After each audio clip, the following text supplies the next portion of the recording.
Hello, everyone. Hello, hello, hello, hello. We are back with Metroid. Let's see, I have the high jump boots. I think we killed Kraid, like, for real. So I'm going to figure out what... Okay.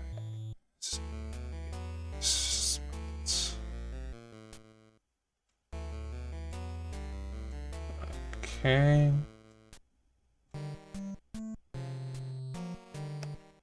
No, that's not the right area. I am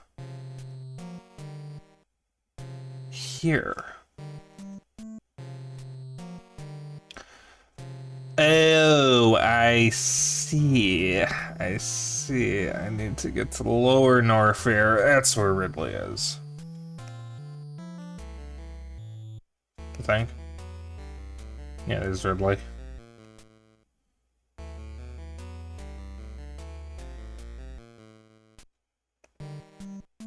Wait. A moment here. See if I can find the screw attack.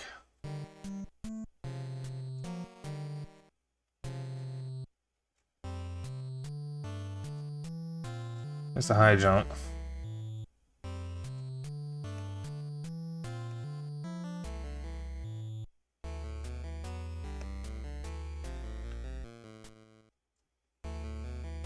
X Leviathan X88, welcome on in. Hey, Lizardman, hey, Bell. Not a lot of complaining at all today. Oh, why would I ever complain? This is such an amazing game. It's not difficult in the slightest. Everything about this game is perfect. It's the best NES game I've ever played. I have no complaints. Why would I ever complain? I never complained about this. Oh, I would do no such thing. Why would you say that? Why would you assume that I would complain about a joyous game that has aged beautifully like this? You don't like your sarcasm, young man? I am not being sarcastic. I am being as serious as I can possibly be.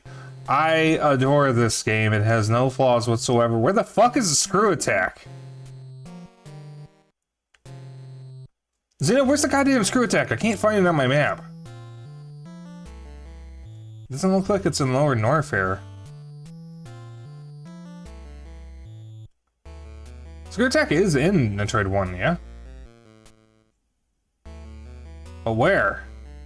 Yeah, screw attack, it's right there. I see it on the the items list, but I don't see it on the goddamn map. And if I zoom in or zoom out, it fucking breaks it. Upper Norfair. Ugh.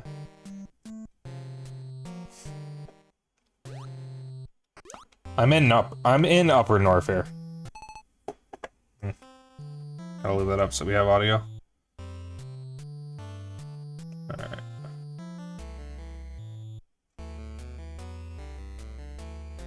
Northwest side.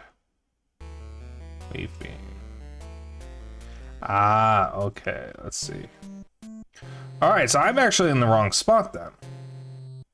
Because I was trying to leave Upper Norfair out of the mistaken belief that I was going back up.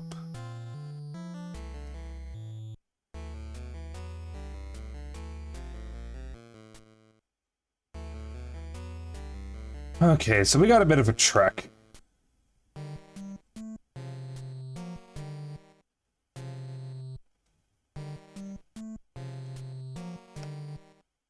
Let me find the screw attack again. It was right over here. There it is. Alright.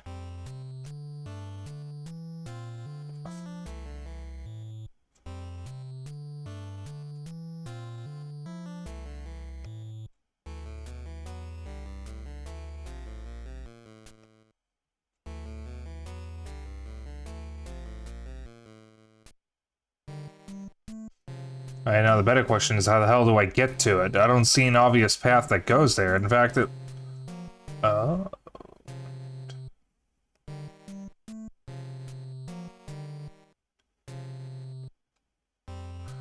Wait, do these rooms connect?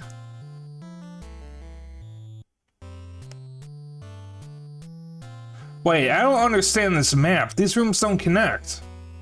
Do they? No, they do, kind of. No, they don't. Wait. How do I get over here?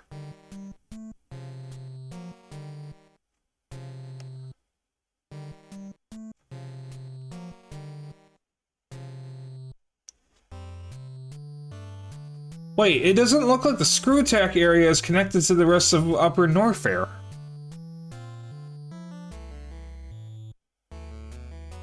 Long-ass vertical room to the far right of Norfair? Yeah, the one that has all the fake walls. What about it?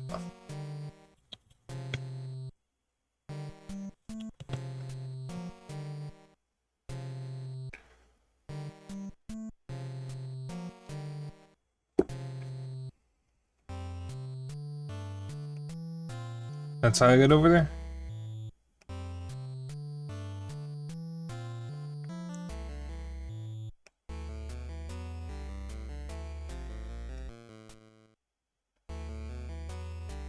Go through the high jump room. Oh, I am blind.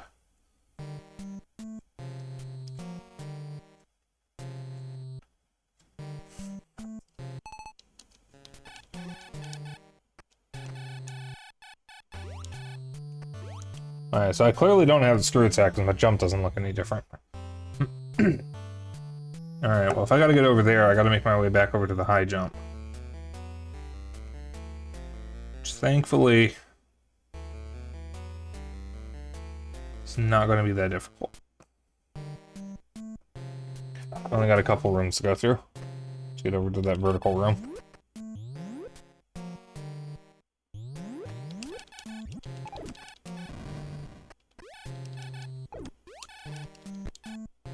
Oh boy. Oh dear God. No, it's fine. See, like this is wonderful game design. There's nothing frustrating or flawed about any of this. I'm just bad at the game. See, any of this game's problems are clearly my fault. It's definitely not how it was designed. Ow. Oh, listen, I would never complain about this game. This is the greatest game I've ever played in my life. There's not a single thing about it that is in any way frustrating. Like, nothing could possibly make me happier than playing this game. I adore this game. Why would you even accuse me of complaining about it? I don't know why these enemies aren't dropping items though. More than Donkey Kong 64?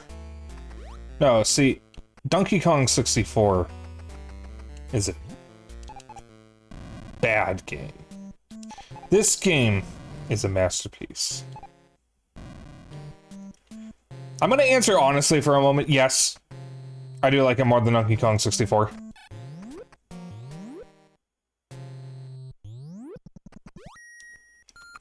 Is this the right room?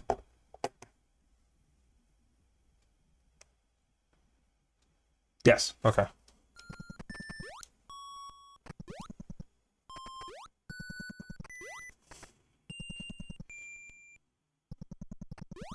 Ah, I already got that.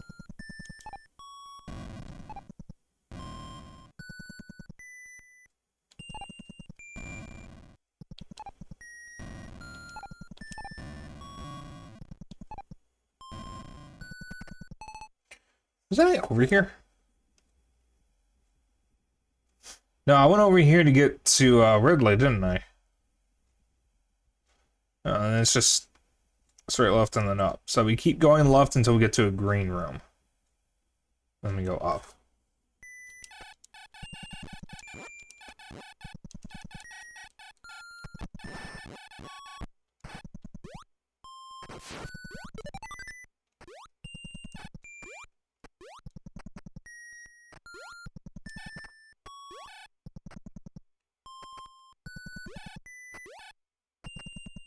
What?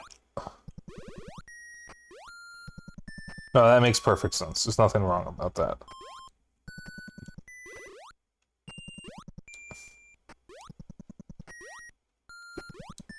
I don't know why I'm hiccuping so much.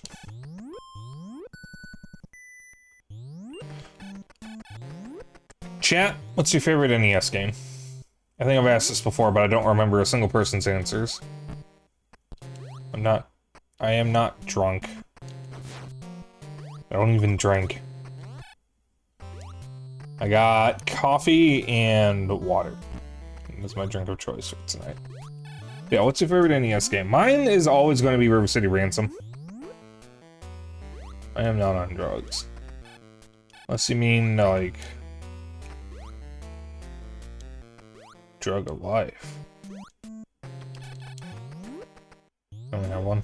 Shame. Be a lot cooler if you did. You hate Nintendo. You can hate Nintendo and have a favorite NES. Just saying.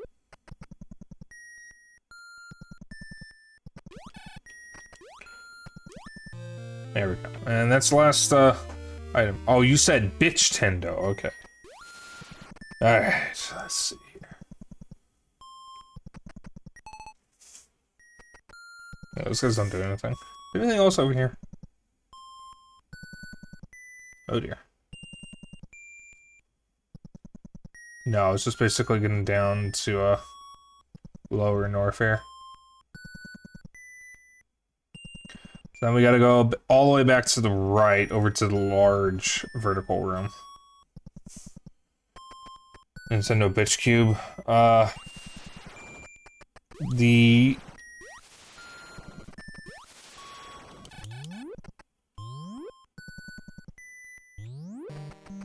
The Nintendo Entertainment System, the Super Nintendo Entertainment System, the Nintendo 69, the Game Bitch, the Game Bitch Color. Oh, I don't like the sound of that one, actually. The Game Bitch Advance. Ooh. Ooh, yes, Blackie. I'm just gonna say the Nintendo Bitch Tube, because I don't got a better one for that. The Nintendo P. The Nintendo PU. Honestly, the Nintendo Switch can stay the same, it just works in a different way.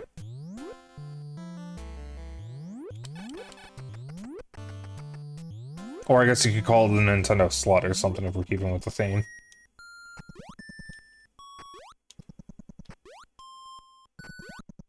I don't know, I think Switch just works. Be like that meme of like, Nintendo bitch. Oh my god, that's so obvious! Why didn't I think of that? Ow.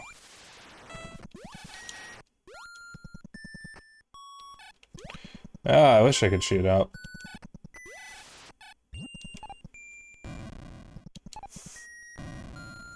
No, but I mean, like, okay, so, real talk, I was obviously complaining about this game before.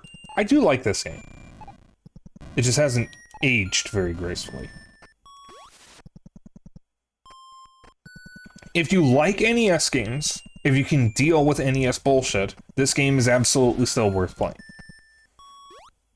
If you're not all too familiar with old games and how tricky old games can be, I would highly recommend just play Zero Mission. Or skip it entirely and play Super Metroid. But no, actually play Zero Mission. Zero Mission's good. Take that back. Alright, I have moved all the way over to the right. Where do I go?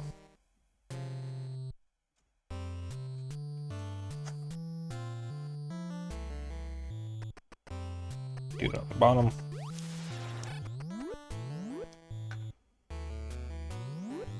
Yeah, I just realized half of stream tonight is going to be making the long trek back up over to Turian. Because we got a trek.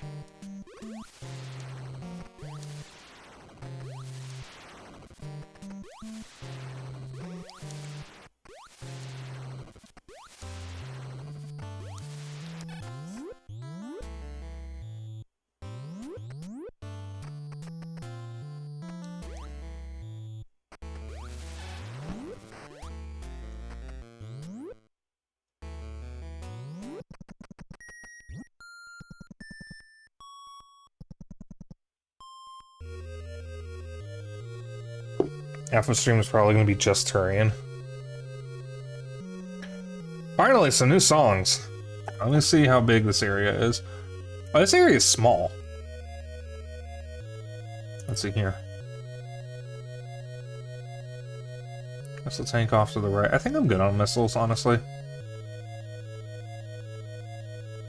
Last energy tank, I think, is down there. Oh, wait a minute. We're actually going to... Or I think we're on track to 100% the game.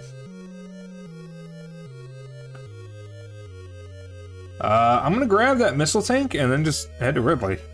It looks like it's basically a straight shot. Oh, we're gonna have some trouble getting that last energy tank. Oh, there's another missile tank that I just noticed. Yeah, this is basically a straight shot to Ridley. There's like... Oh, there's another missile tank. Okay, so there's 3 more. I might as well grab all 3 of them. I don't really need to, but I might as well. Oh, there's another energy tank. Okay, I keep seeing stuff that I didn't notice before. So we got 2 energy tanks, 3 missile tanks. And, that's it. Then Ridley. What is this game? Where's Mario? He's dead. Sorry. Sorry to be the bringer of bad news, but Mario died in Miami in 2007. Who you've been seeing in more recent games is actually his cousin, Marty. Through some cosmic error, Marty looks just like Mario.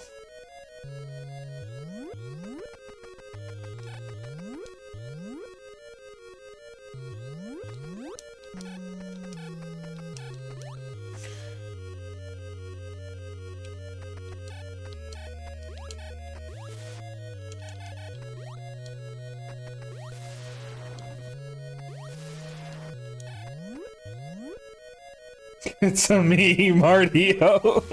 Yeah, he's been saying it this whole time. You just never knew. You just never noticed.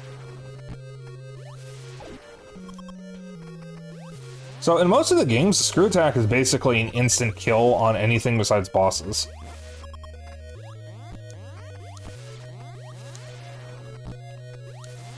Got an annoying enemy? Screw attack.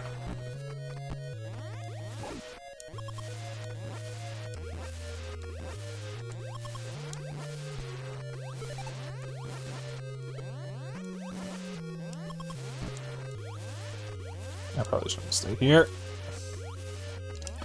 Oh wait, who here has played any of the Papa's Foodieria Flash games or their mobile ports? Guys, I bought Papa's Hot Doggeria on my phone, and I'm fucking addicted to it. It's nice to actually have some mobile games that I like. I am very picky about what kinds of mobile games I'll play because I don't like gachas. I don't like the boring city builders that make you check in every couple of hours rather than actually giving you stuff to do. I did like SimCity Build It for a while, but it just kind of devolved into the same thing. Which is unfortunate because like I did actually enjoy my time with it while I was playing it, at least. But the Papa's Foodieria games, that's just what I call them because I actually don't know what the term for the series is, are a bunch of Flash games that got ported to mobile. They're from like 2012, I think. Roughly. And it's a bunch of games all themed around different kinds of food. So there's the hot doggeria, there's the pizzeria, there's the taqueria, there's, I think, ice creameria, there's burgeria, there's donutria. Like, they're all just named after the food that you're serving throughout the game, and it's basically a fast food simulator. More like a street food, really. And, they're all based around they're all based around kind of like the same concept as Diner Dash, where you have to serve customers quickly and get the food right, although you actually have a little more control over what you can do with the food, and you can even customize the lobby of the restaurant. I don't know if the other ones are like this, but at least in Hot Doggeria, you're actually working at the hot dog stand at a sports venue. Because the whole reason why your character is even working there in the first place... Uh-oh.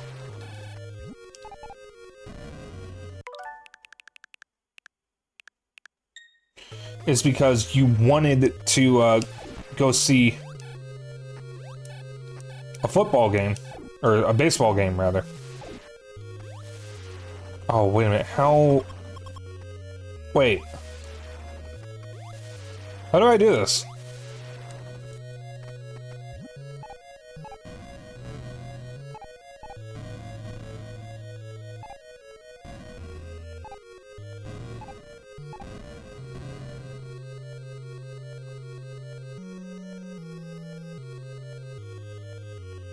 Okay, there's another way over there. It might be better if I come from the other side, because I don't think I can make this. I don't know how. But you wanted to go see a baseball game, and you weren't able to get tickets in time, but you found a for hire, or a now hiring sign for Papa's Hot Doggeria that claims to have the best seats in the whole thing.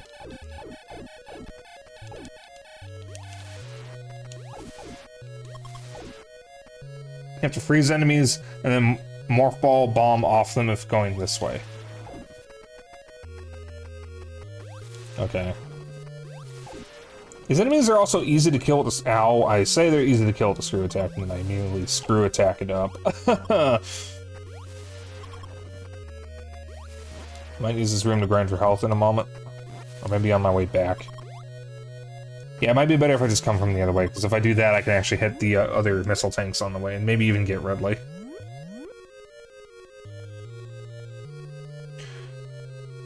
The other energy tank that I need is actually after Ridley's room. Well, no, I can make... Missile tank... Yeah, we're gonna take a bit of a detour. Alright. Let's see, I just gotta go right, all the way to the right. Okay.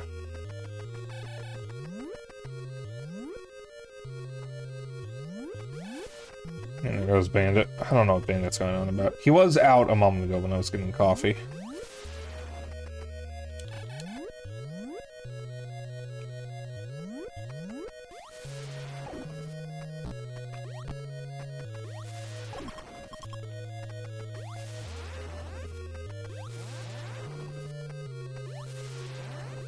I've been playing a few different mobile games lately, trying to find something to pass the time when I'm in between games or like just waiting for something after stream.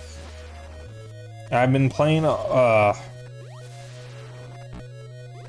Croft Go, Papa's Hot Doggeria, Bejeweled Classic, and Chuzzle 2. A couple of them are free with ads, but you can actually pay to remove the ads, and I chose to do that because I don't want ads. And if I like the game and think it's a good enough game that I don't need to worry about the bullshit that mobile games tend to have.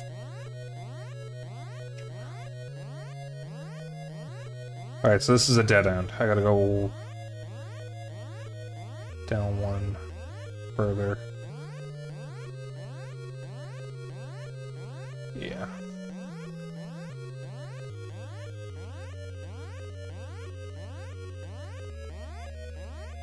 Okay.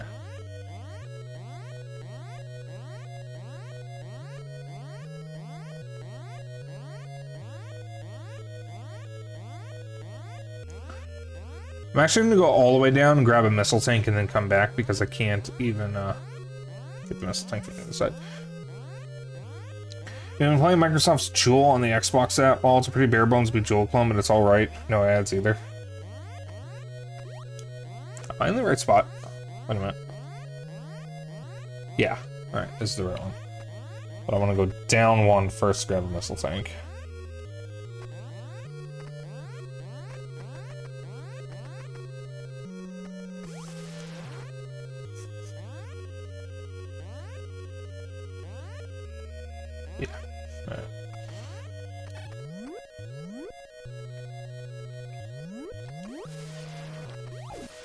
Yeah, I mean, if you want to play actual Bejeweled, Bejeweled Classic on mobile is literally just Bejeweled 3. And Bejeweled 3 is also on Steam. I was playing it on my Steam Deck earlier. I actually unlocked all the game modes. But Bejeweled Classic on mobile is literally a port of Bejeweled 3. It has all the same modes. And some of them are DLC for some reason. Or rather, in-app purchases, as they call it. But I think if you remove the ads and buy all the games, it's roughly equal to what it would have been if you paid for it on the PC.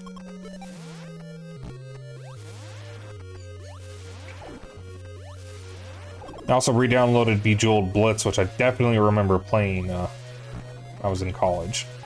When I was still going to campus. So when I was going to campus, I brought my iPad with me before I had my new laptop. And I would play mobile games on my iPad when I wasn't busy in class. I was a good student, so I never played it during class, obviously.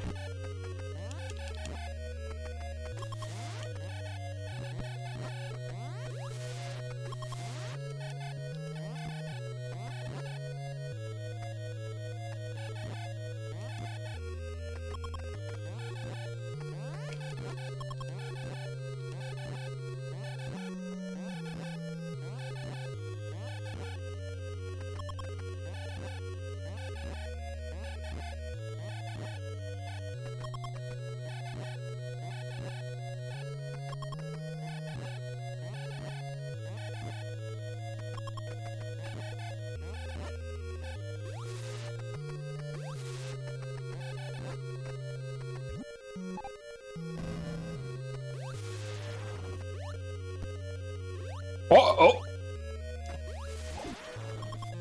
I was not expecting that. Actually, Bejeweled Classic on mobile too, but while you did call Jewel Barebones, it's got a mechanic that you like a lot where you can get bonus gems to insert wherever by matching the same color game. Oh, okay, that's actually pretty cool. Yeah, Bejeweled doesn't have anything like that. Now, it's funny, I actually was... So one of the servers I'm in is a server called Fur Punch. It's made for furry members of what used to be the Face Punch forums. And it has since essentially been replaced with the Knockout forums. I'm not sure what Knockout is, but it's essentially been the replacement of Face Punch, at least the forums. And a lot of the members of Fur Punch aren't even from the Face Punch forums. I mean, I certainly am not.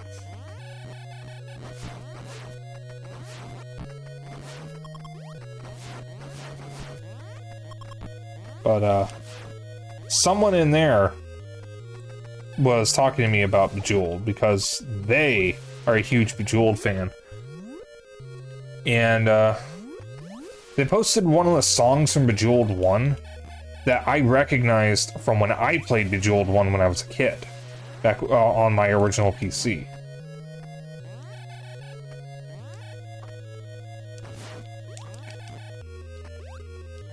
And it unlocked several core memories. Because the original desktop computer that was set up in my bedroom when I was a kid had Bejeweled 1, Unreal Tournament, and Quake installed on it. Alright, so we need to go... Ooh.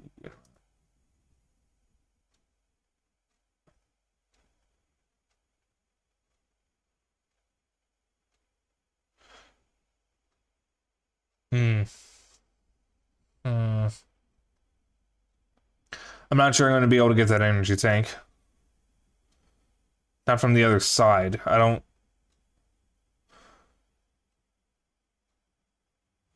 think I can get it from the left. I think I have to come from the right.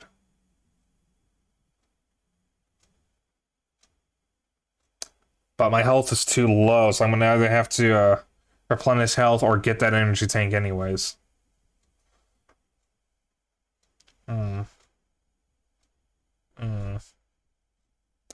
Yeah, there's a nice room I might be able to use to restore my health. So I double check where I am. Yes, alright, right now. I'm just gonna ignore that energy tank and go to Ridley. It'll just be easier. Thank you for clipping me on the way out. Really, really appreciate it.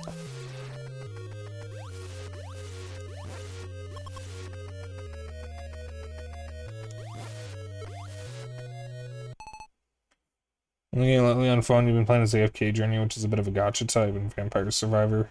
You mostly prefer Vampire Survivor on PC. I didn't know Vampire Survivors had a mobile port. I might grab it just to have, because having a variety of mobile games is nice when I'm out and about and I need something to kill a little bit of time. Like if I'm waiting for the bus, or waiting for, just waiting in the car or something. It is nice to have these things. And Vampire Survivors is cheap enough, I can buy it on like every platform it's on and not feel guilty about it. Because I'll fucking play it on every platform I own it for. It just depends on where I am and what I have with me. Okay, this room is perfect for replenishing items. The enemies seem to be having an issue with spawning in the right spot though, because they're spawning all over the place.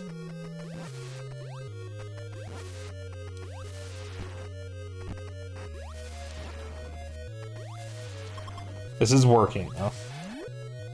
Using the Contra DLC. That's so wild to me that it has both Contra and Castlevania DLC. It's not like Konami's gonna do anything with those licenses. All the games Konami has been putting out in their series have either been collections or done by other teams. Konami doesn't have any in-house teams anymore, it doesn't seem like. Everything's been outsourced.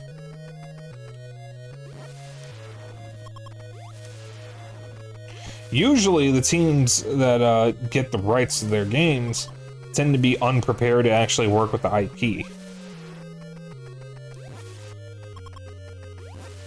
Occasionally, we get something good like the new Galaga. Not the new Galaga, the new Contra, Operation Galuga. Because I've heard that one is really, really good. I played the demo for it, and I liked it. Might actually snag it at some point, because it's a remake of the original Contra. Of course, it's WayForward, and I think the only time WayForward has ever made a bad game was the Bakugan game, which I heard was incredibly boring.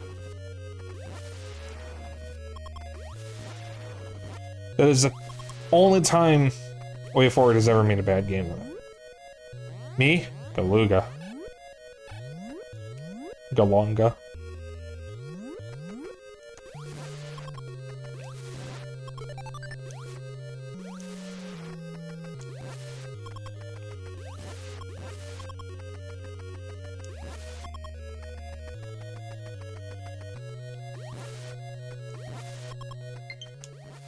Oh, battery.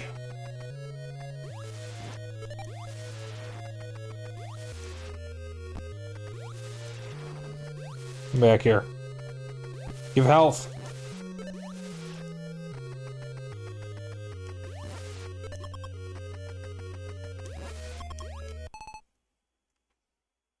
Yeah, I guess I'm using my Pro controller.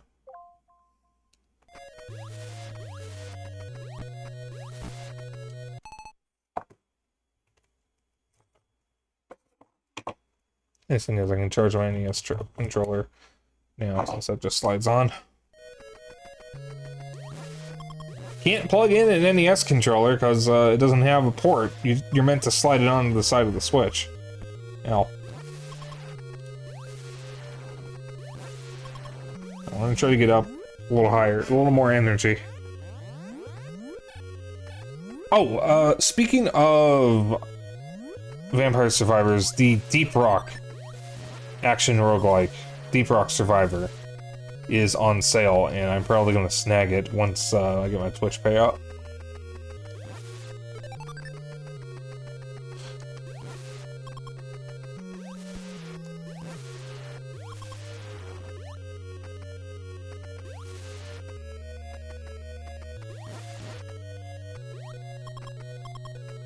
There we go.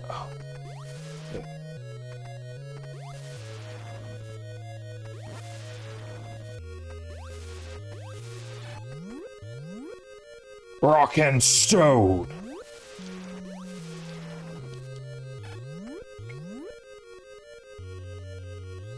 Going up on the Ridley.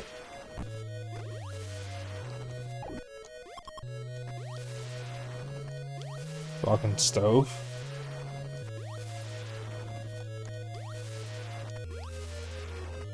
We're rich. We're rich. We're rich. God, Deep Rock is so good. I am very disappointed that Kohai doesn't like Deep Rock, because I would love to have included him in that, or just played it with him. But unfortunately he doesn't like it. Alright, so what do we do here?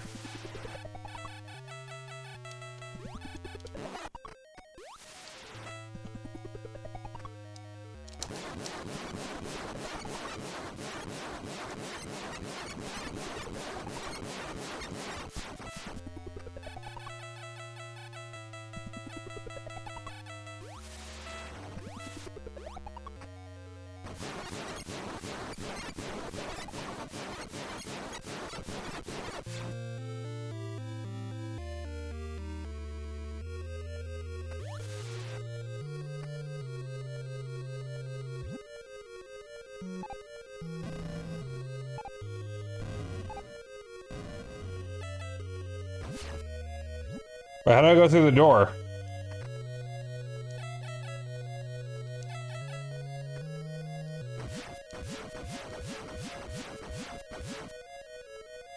How do I go through the door? There's an energy tank over there.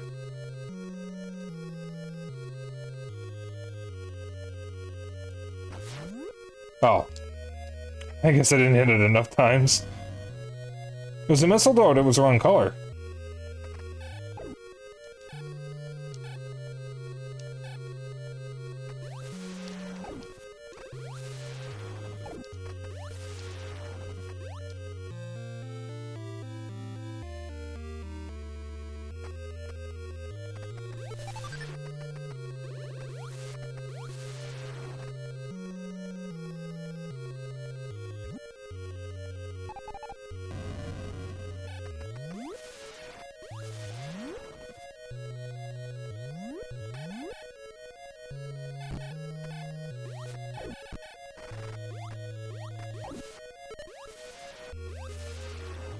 Alright, that's Ridley and Kraid.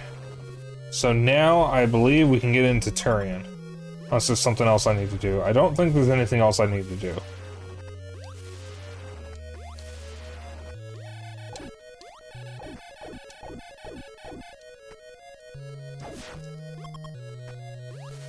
I just tried to press Y to cancel my missiles. This is in Super Metroid, unfortunately.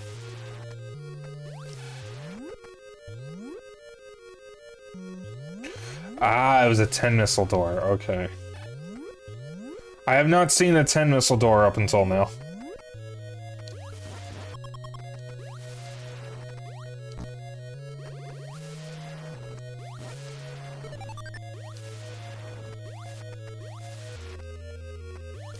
I said we just go to Mother Brain. Finish the game.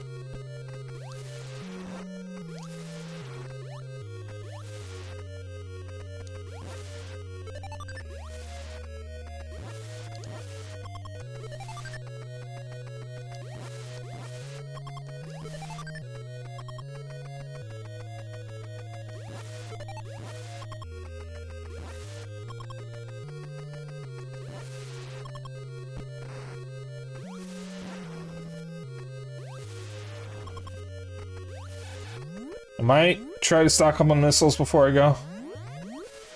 But I probably can do that, yeah, as long as I just rely on Screw Attack, I can probably easily get missiles hidden up there.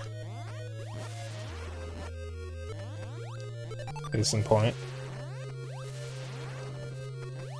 I believe I need to go all the way up to the top here.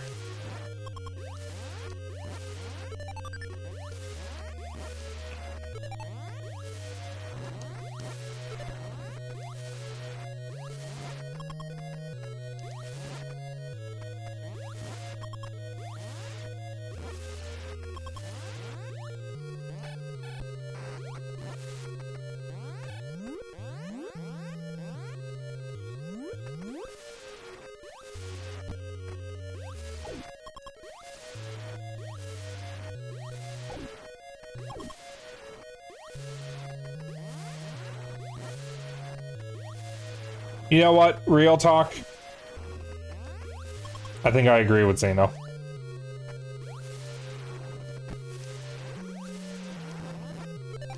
The worst part of this game is when you don't have any extra health and don't have your most basic abilities.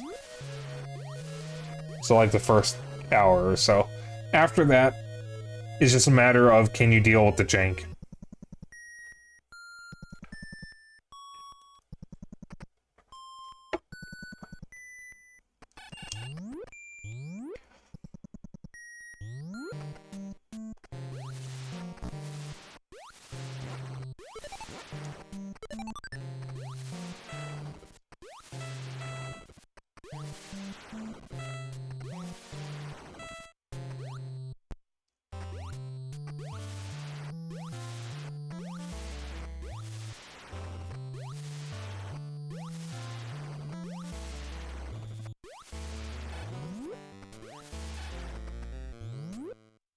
Alright.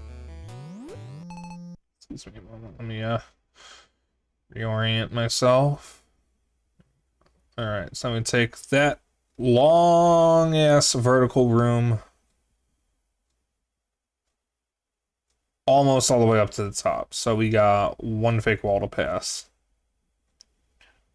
And then we take the second door. And then we make a long-ass trek. Actually, no, it's not that long of a trek to Turian. We're going to have plenty of extra time, so this is probably going to turn into a another NSO showcase. I might go upstairs and grab my NES controller so I can show off Killer Instinct. Because the game is so fun.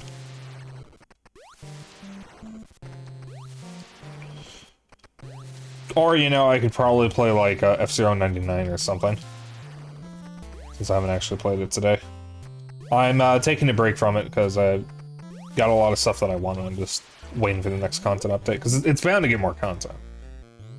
I don't know, I'll leave it up to you guys, whatever you want. If you want to see NSO Showcase, F-Zero 99, or hell, something else, I can swap games. I'm not moving on to the next game tonight, though.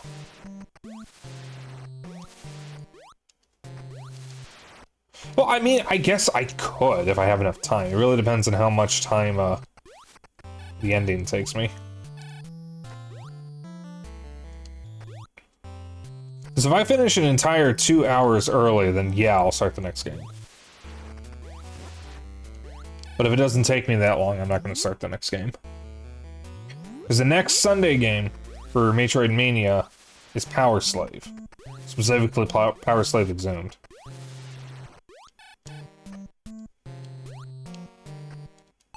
Am I in the right room?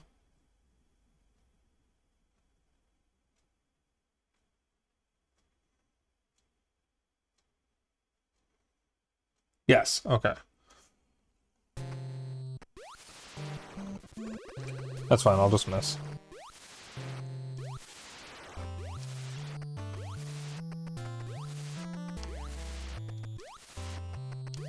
Tell you what, depending on how much time we have, I'll show off RC Pro-Am and Killer Instinct. Maybe something else as well. Because I didn't get to stream or show off any of the games from the Rare drop. And RC Pro-Am and Killer Instinct 1 aren't something that I would normally stream.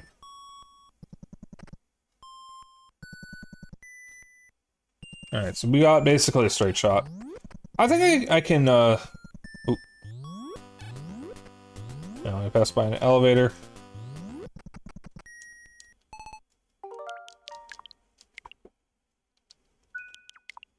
Alright.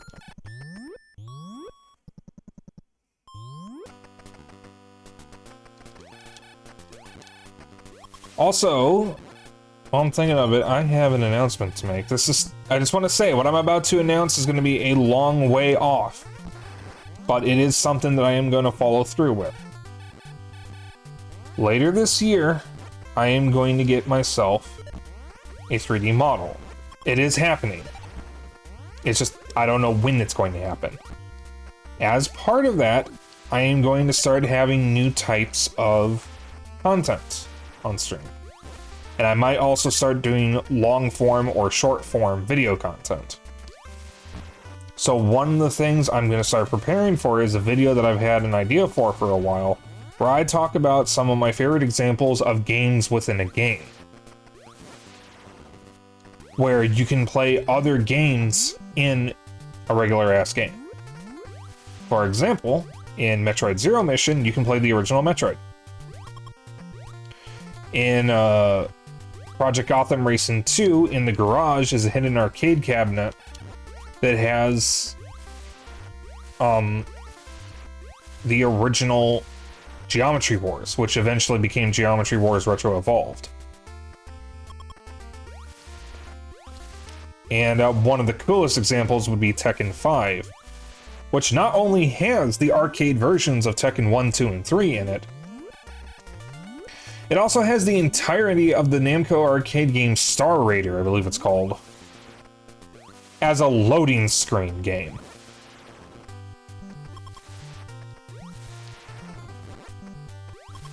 So I want to cover stuff like that, and just talk about whatever information I can scrounge up on these games within the game. Another one that I wanted to cover would be Sheriff.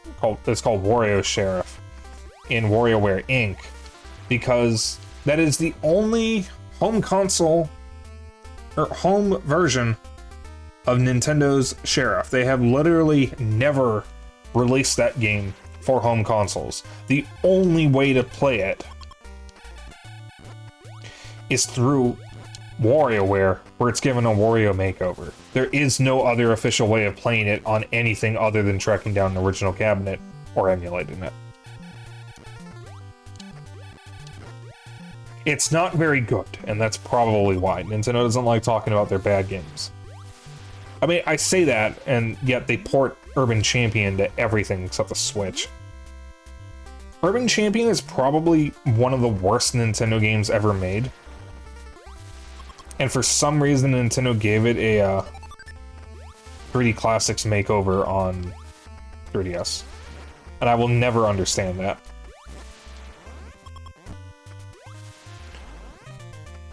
Such a fucking waste of resources. I can't imagine it took them very long to make it, but still, like... There are plenty of better choices they could have had for 3D Classics games, because Nintendo only released 4.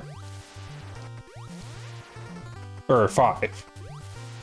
Urban Champion, Kirby's Adventure, Kid Icarus, Xevious, and Twinbee, and 2 of those aren't even Nintendo games.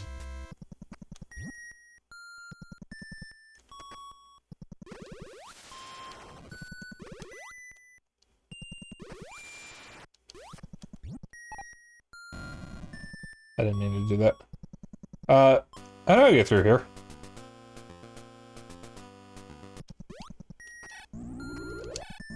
Ah, okay.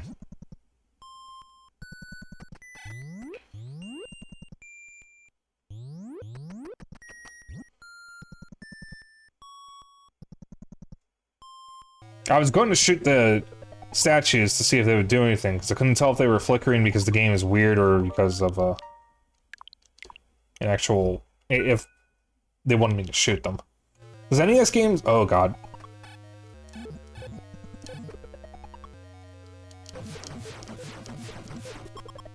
You know what? That works.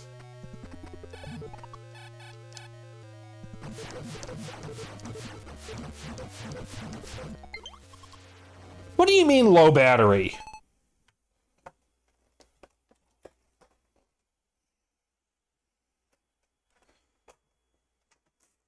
Fucking thing.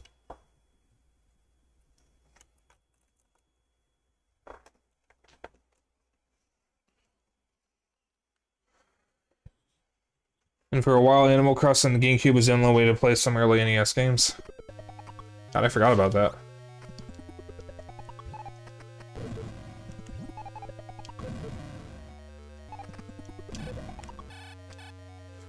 By the way, if you see any YouTuber, or anyone really, who does content about Animal Crossing for GameCube, and they're all like, oh, I didn't cheat to get any of my NES games in the Animal Crossing, and you see they have the original Legend of Zelda, they cheated. The Legend of there were some NES games for GameCube Animal Crossing that were only attainable through events. There is one that was never attainable at all. And that's The Legend of Zelda. It was never released. It's in the files, so it is in the game, but you can't obtain it through legitimate means, and it was never given away for an event. Alright, how do I know when I've killed all the Metroids in the room?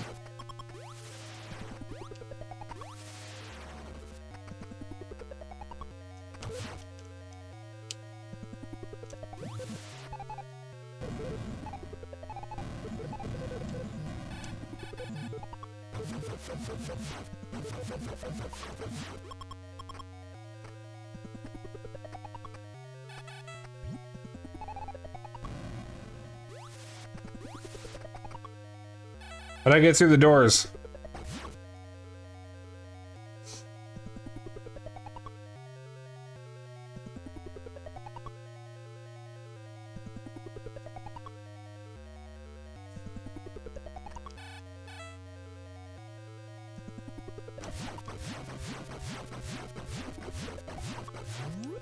Oh, they're just different colors. Okay, that's fucking weird. Ow. Oh wow, these things really do just spawn from nowhere.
Yeah, so it'd be a lot better if I could map select to Y.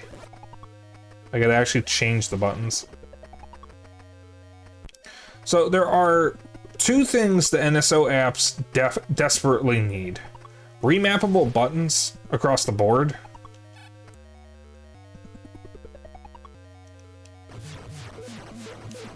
And manuals. Oh, come on, get on me. Get on me. Battle up. Oh god, he's stuck on me. Get off! Oh my god.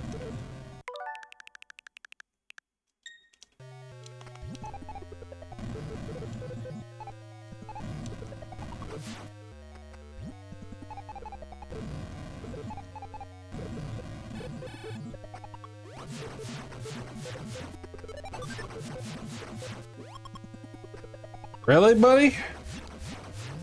Self-conscious about the gas mileage?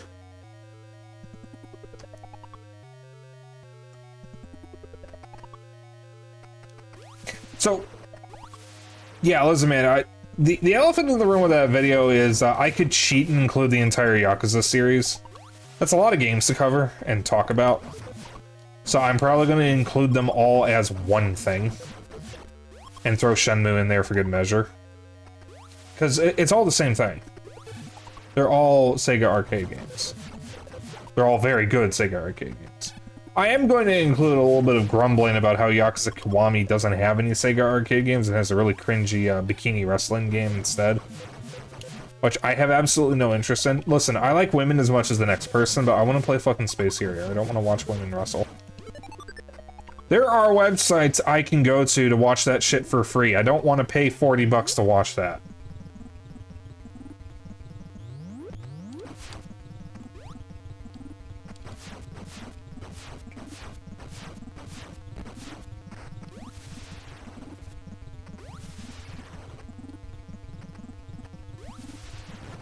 I like how other things can shoot diagonally, but I can't.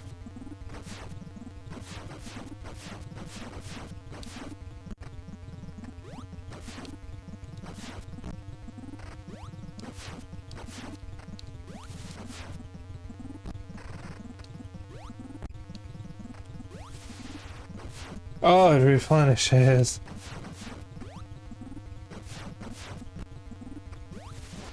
What's everyone's favorite Sega arcade game?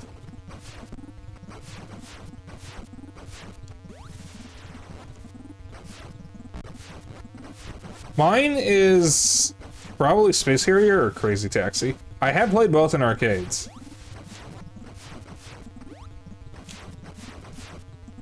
I prefer the Dreamcast version over the arcade version of Crazy Taxi.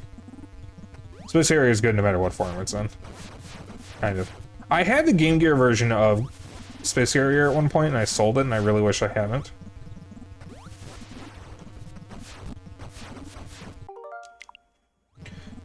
Guys, we gonna die.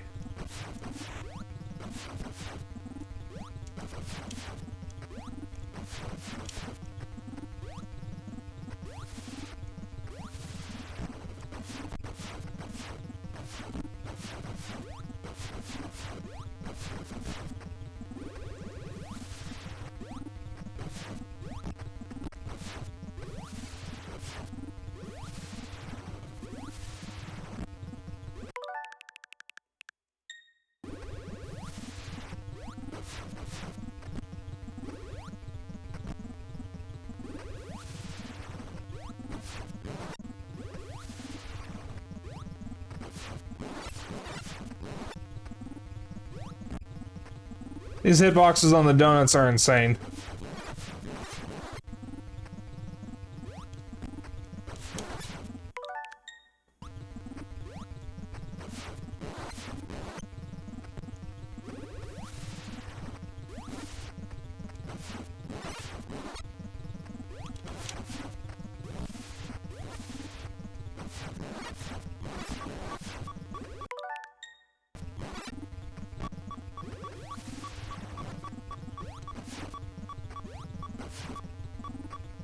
Oh, come on, that looks like it should hit.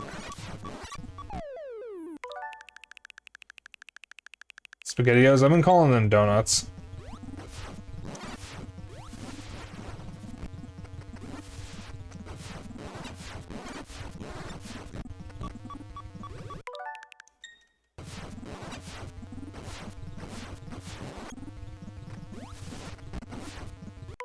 You saw that, right? I wasn't even touching the damn thing.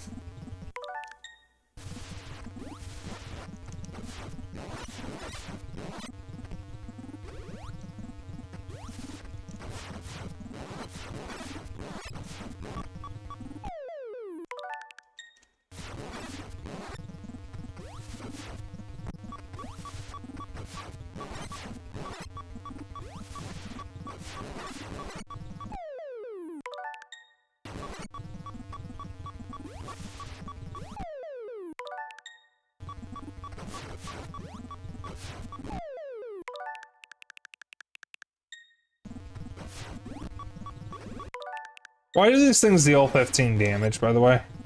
Why does everything in this game have to hurt so much?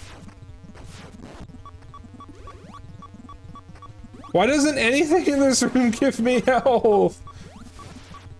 The problem is if I die, it's fucking over. I have too much health. It would take me too long to get back over here.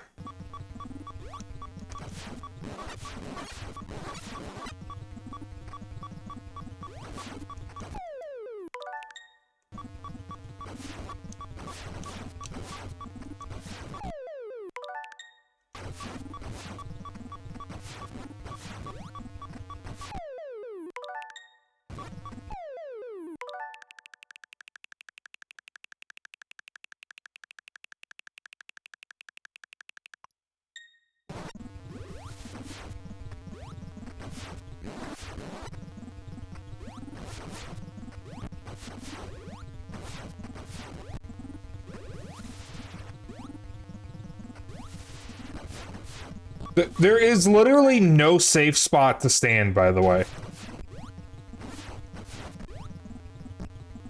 God, these things don't stop coming. Why do the guns have a hitbox? There's no reason for that.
I figured out the pro strat.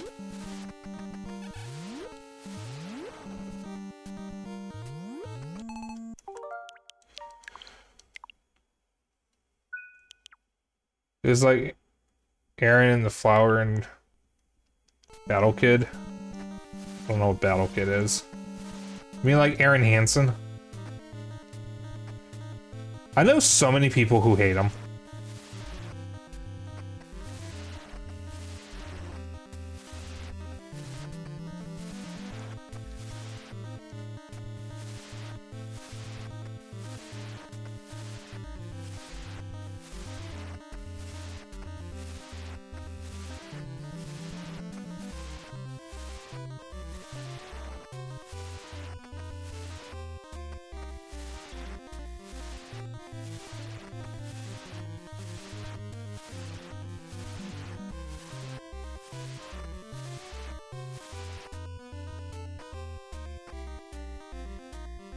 Oh, you can fucking game over if you don't get up the elevator in time from that spot.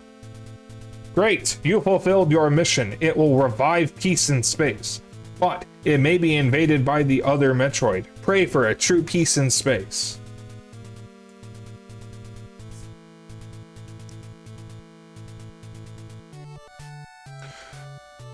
What do I get? Okay, just a helmet. No bikini for you. Yeah, freezing them is the first half of the tip. The other half would be to die and grind back to full. The barriers will stay broken. You can break all of them, die, and come back to them already being broken. Thus saving health and missiles works in every Metroid game with Mother Brain. Interesting. Okay. And that is Metroid. Holy shit, Alien Ripley. I don't know what I said there, but it wasn't Ripley. So, as frustrating as the game can be with the jank, it is still a classic game, and a very influential one. I mean, I also didn't say Ellen. I think I read it as Alien Ripley, and I'm just now realizing you said Ellen. I don't even have an excuse for that. I just had an aneurysm, I guess. Okay, well, I can close this. This is one of the most influential games on the NES. I mean, it led to Axiom Verge, which is one of my favorite games. And it gave us my favorite Nintendo series, because my favorite Nintendo series is Metroid. Oh, it's just produced by Gunpei Yokoi. Oh, that makes me sad. He died in his prime.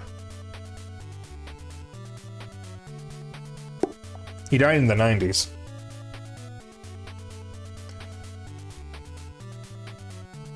Or like, if you can get past the jank, if you can deal with the repetitive music, and just how floaty the game is.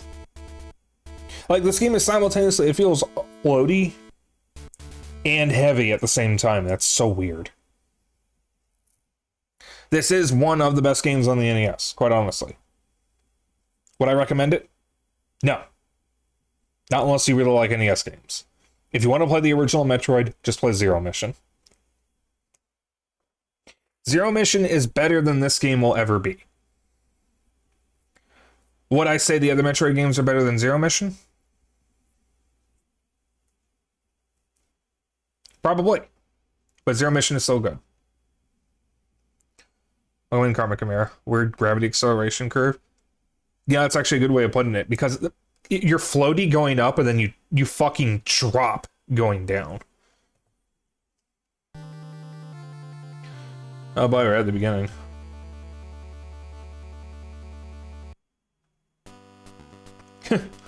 As if nothing changed. I'm gonna... It's a suspend point anyways. For a brick, you flew pretty good. Alright. Let me add this to my notes real quick. Actually, no, I'll do that after stream. I don't need to do that now. Okay. We are an hour and 18 minutes into stream. And I have already finished the game for tonight.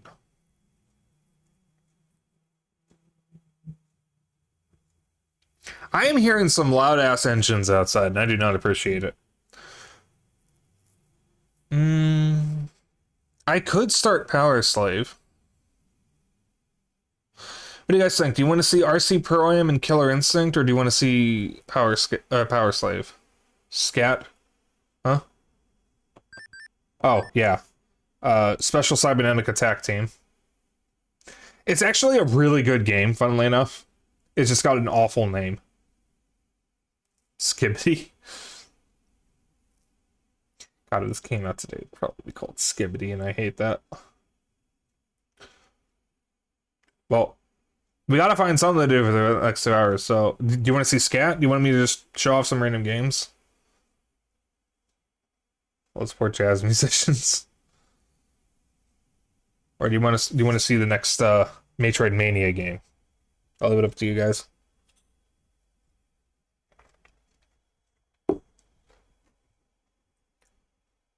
Can I just hear without looking here? We're making fun of this game's title, Scat. Either or. Have you ever tried Eternal Daughter? I don't even know what that is. Yeah, I'm gonna show off some games. So you can't play Power Slave until you listen to Iron Maiden's Power Slave album. Is it on YouTube? I will listen to it after stream. Probably not today after stream, but sometime tomorrow. Yeah, it should be. Okay. And I will do that. I'm already in the NES app, so let's move on to RC Pro Am. I'll just change my stream title. Or stream category.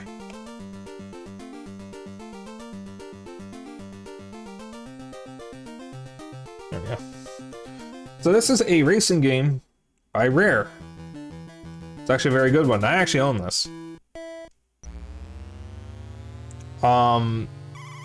Diddy Kong Racing was originally supposed to be an RC Pro Am game, but development was pretty troubled, so it became a Diddy Kong or Donkey Kong game instead. That was Miyamoto's suggestion. And it ended up working out because most people consider Diddy Kong Racing to be one of the best racing games on the N64, possibly even better than Mario Kart 64. Oh god. Oh, you're in third. I personally don't think it's better than Mario Kart 64. It's technically better.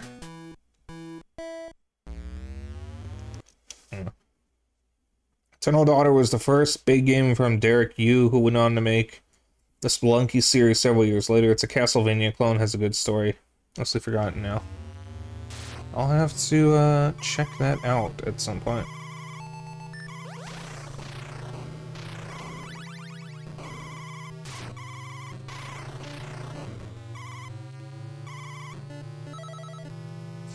So after I played this on NSO, I actually ended up buying this from a used game shop where I got my Switch repaired from the swollen battery. It's free as in beer. Well, if it's free, you know. Now the question is, can I get it running on my laptop or my Steam Deck? Because my only options for PC games is Linux. I do not have a Windows PC anymore.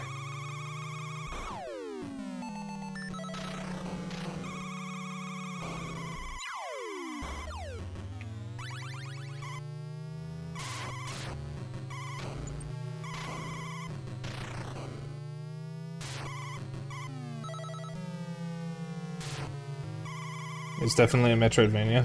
Okay. Yeah, the question is, can I actually play it? Because, if it's PC, it has to work on Linux. It either has to be a Linux port or something I can run through Wine or Proton. Otherwise, I can't play it. So I'd have to look into that.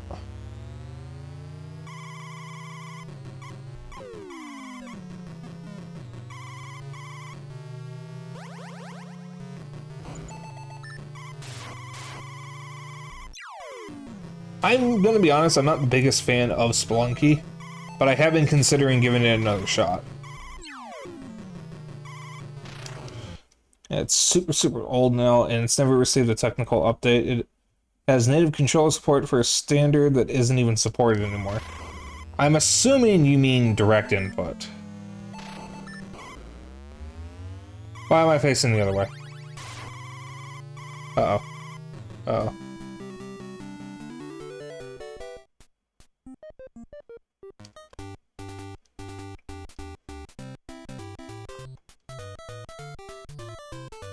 Wait a minute, how old are we talking? Like, when did Derek Yu make this?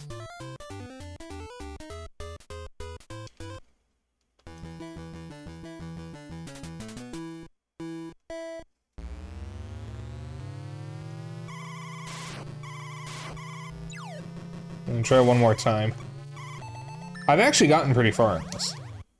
You know, it came out in like 2002. Don't know what the controller standards were called then. It was probably direct input. The controller standard we use now is called X input, which is usually tied to the Xbox controllers. Direct input was the standard before that.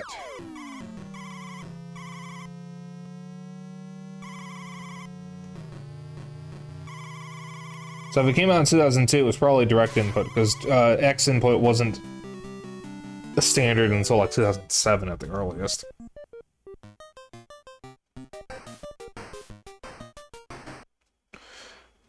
So in the golden age of PC indie games, contemporary with stuff like the original Cave Story. Cave Story is older than I thought. I thought Cave Story came out in like 2005.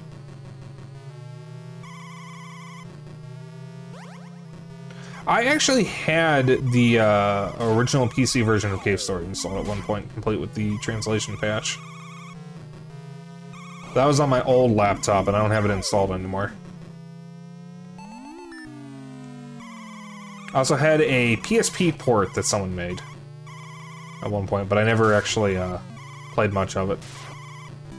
Because I was playing it before that, or after that, on my 3DS. And then ended up swapping the Switch where I finally finished it.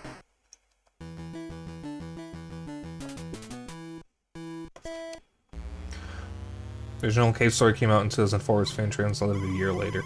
Oh, okay, so I was actually right on the mark. I suppose that would be in the same decade, so that would be from the Golden Age. Well, I mean, like, Cave Story was one of the breakout indie hits that kicked off people's interest in indie games. Just because Cave Story is just so fucking good.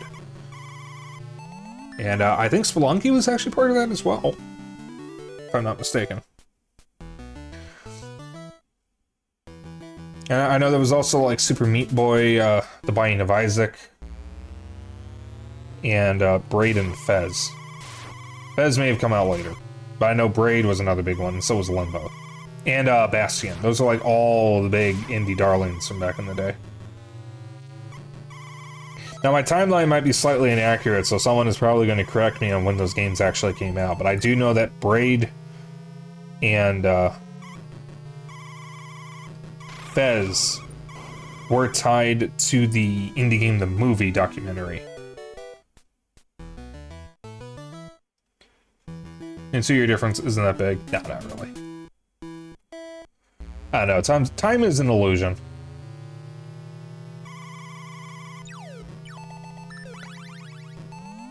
Yeah, I'll keep... Actually, wait. Let's scroll up a little bit. Eternal Daughter.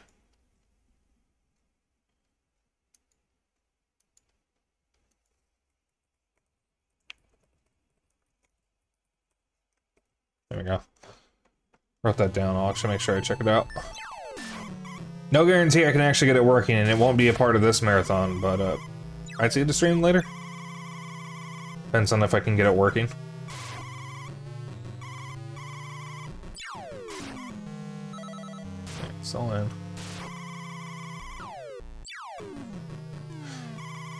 Indie PC games and freeware PC games are iffy for me just because they can be a little harder and a little trickier to get working on Linux. Talking about all the stuff that came out before Steam Greenlight when indie games are things you'd find on dedicated websites desperately trying to get noticed. Oh no, I know what you mean, because I used to browse a website called Free PC Games, which covered freeware PC games, and Cave Story was actually mentioned in that. And I discovered a lot of really cool freeware indie games that way. Some of which actually from developers that have done other things since.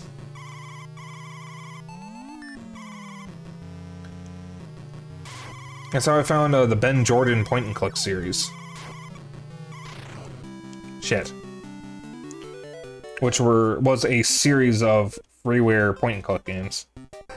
And they're all very good. Some of them kind of have that, this is my first game feel to them, though.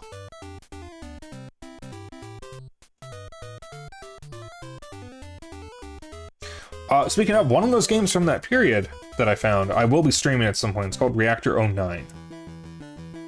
It was one of my favorite games that I found on that website, and I was really, hoping to finish it one day. I never actually got around to finishing it. You'll find that a lot of games that I liked, years ago, I never actually got around to finishing.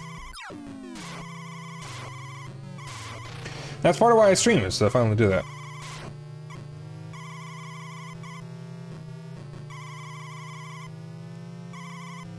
I have not heard of Gun Girl, no.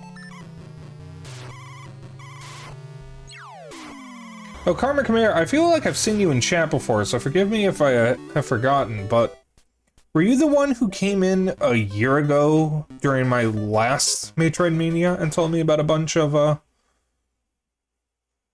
Metroidvanias? Was that you? Okay. Yeah, unfortunately, the list that I wrote down a year ago, I seem to have misplaced the file, so whatever you suggested to me, I never actually got around to looking at them. But I'm using a different file this time, one that I'm not going to lose track of. So this time I'll actually be able to look them up.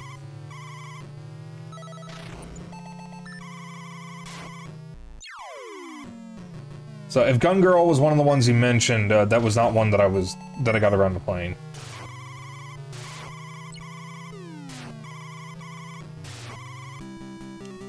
Oh, this level is just cursed. I've gotten further than this before. What is wrong with me? These games are hard. Yeah, I'm gonna write Gun Girl 2 as well.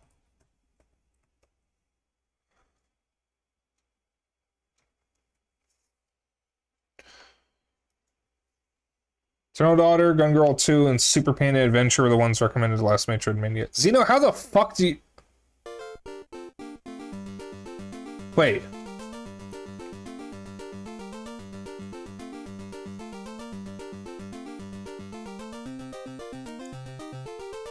Wait, there's a chat log? Oh, lots of variety in retro streamers who stream like one thing you care about one time and then go ages without touching anything like that again. Well, I only do Metroidvanias as part of a marathon once a year. I do that during May. That doesn't stop me from playing Metroidvanias any other time of the year. This is just when I do it as a marathon. So just because you're telling me about these games now, if I can actually get them working, I'm not necessarily going to wait for the next Metroidvania to stream them. The only problem with right now is I am booked with games that I really, really, really want to stream. And as soon as I'm able to afford them, I'm going to be tacking on a bunch of indie games that came out this year that I really, really want to play. So, I will eventually get around those games if I can get them running. But it might be a while. I don't like planning too far ahead, but there's a lot of stuff that I've been wanting to stream for a while that I haven't actually had the chance to. Because I was stuck on the same games for a bit. Just wanted to see Mother Brain die again. Don't we all? For the record, though, since I don't think you may have caught the earlier streams, for Metroidvania this year, for my regular streams, I was streaming Momodora Reverie Under the Moonlight, because it's the only Momodora game I own. And Ori and the Blind Forest Definitive Edition. We're actually going to be finishing Ori probably tomorrow. And then after that will be Ori and the Will of the Wisps and Cave Story Plus. And now that we're done with Metroid for Sunday, the next Sunday game is going to be Power Slave Exhumed. I might try to track down a bunch of indie Metroidvanias for next year. Bunch of, like, really obscure ones and see how they are, maybe. Possibly. I don't know. I don't know what I'm doing for next year, because I don't usually plan this out until, like, the new year hits. Alright, so, RC Pro Am is kicking my ass. Y'all were freaking out about scat, so let me show that off. I'm not very good at this game. This game is good, but I'm not very good at it. So it's called scat because it's Special Cybernetic Attack Team. They very much knew what they were going for.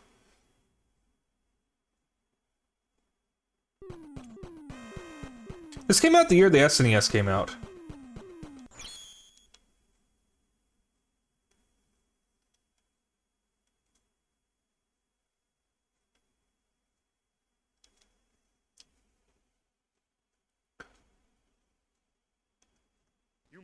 You must destroy them, the Earth is counting on you, good luck.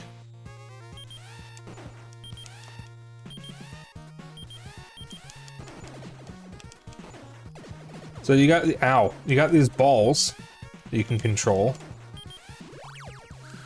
You can face different directions. You also have the balls just move around, or you can, ow, freeze them in place. Like this is RC Pro Am. I don't know what these things do. Oh, I like that one.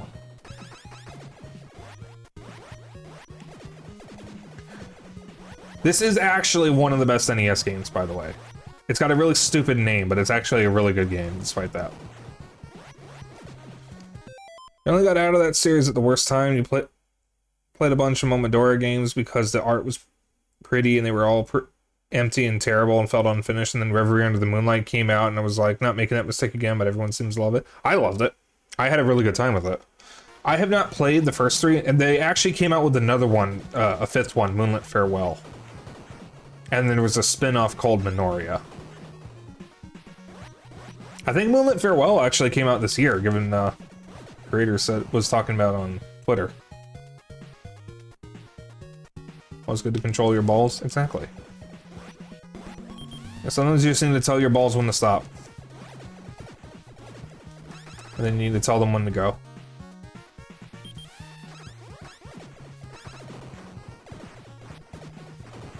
But yeah, I can't vouch for the other Momodora games because I've only played Reverie Under the Moonlight, and that was the one I finished last Monday. Or Wednesday. This Wednesday. Whatever. But it was really good. Didn't have very good enemy variety. But the music was great, the soundtrack was phenomenal. The animations are really good. The gameplay was solid. Like, everything about it was good except for the enemy variety. That was the only problem I had with it. Ow! Oh, you only get one life. Okay.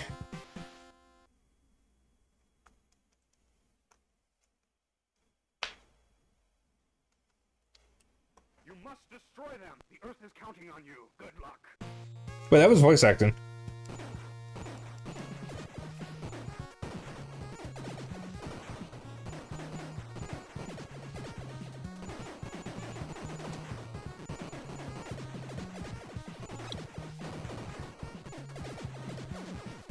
Ow.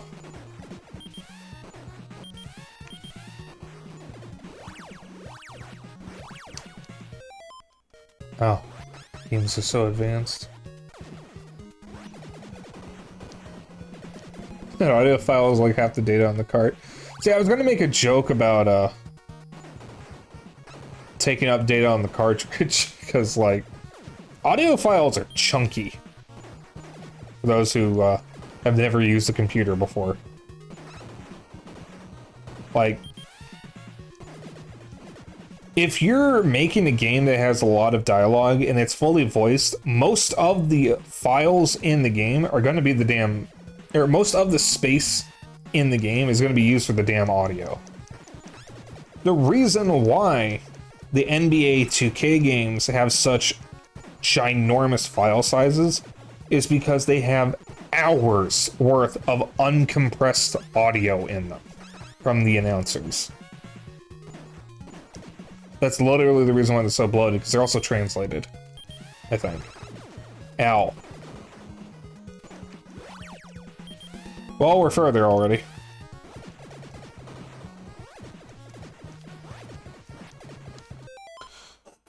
Oh, also the compression was trash back then. That is true. So every game is like 100 gigabytes now. Uncompressed audio, uncompressed textures, mostly audio. Ow. It's mostly just compression being too. Ow, fuck. Like, we have better means of compressing games, and nobody wants to fucking use them. Well, I have infinite continues at least, but I don't have checkpoints. You must destroy them. The Earth is counting on you. Good luck. I hope you guys like this one level. Because I'm not getting past this. Like I said, I'm not very good at this game. You get better at these old games through practice. Just by playing them over and over again. Because the way you get better at old games isn't necessarily by being good at them. It's just about enemy pattern recognition, or memorization, and level layout memorization. Once you got those nailed down and you get the hang of the mechanics, you can beat any old game. As long as you memorize everything. Now, for modern gamers, not everybody wants to do that. They just want to play a game that they can easily get through, or they want something that doesn't take as much effort. Because people are very busy and they don't have time to sit here for hours upon hours and memorize every single enemy, every single level, just to play one game. Nobody wants to do that. Because not everybody has the time. And I can't fault people for thinking like that.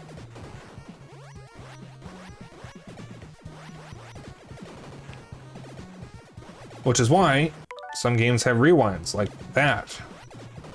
That was a completely pointless rewind, I just was making the point there. It's not just a compression algorithm, you need processing power to do the decompression. They were so desperate for processing power back then, they wouldn't compress hardly at all.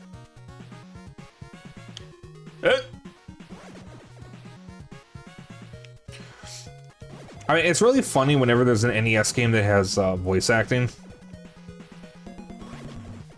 Even if it's very minor.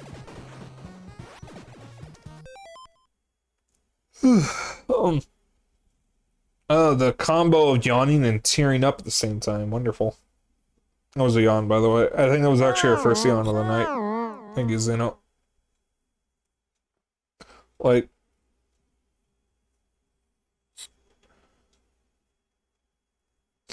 What was I talking about?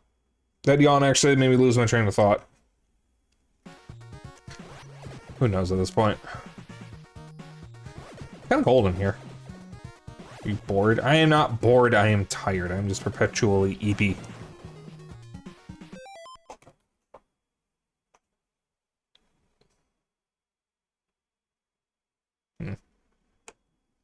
I'm actually, yeah, I'm gonna turn my AC to,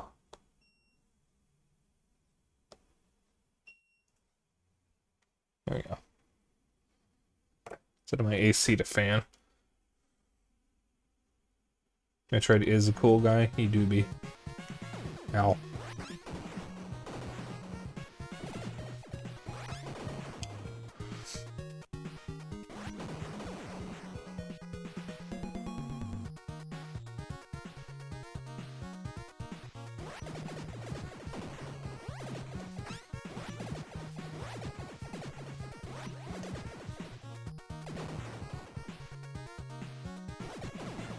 Ow.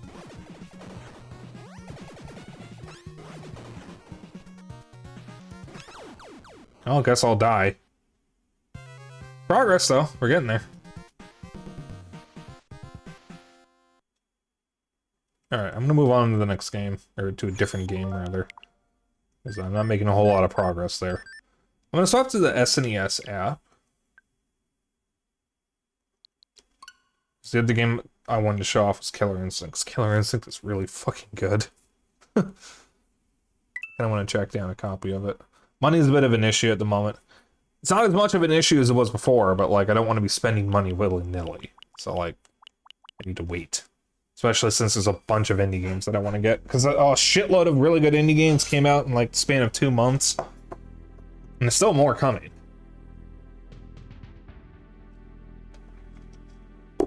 Like in the span of 2 months, we had Penny's Big Breakaway, Another Crab's Treasure, Animal Well, and Crow's Country, or Crow Country. We're about to get Sulaco at the end of the month. And earlier in the year was Buckshot Roulette and Balatro.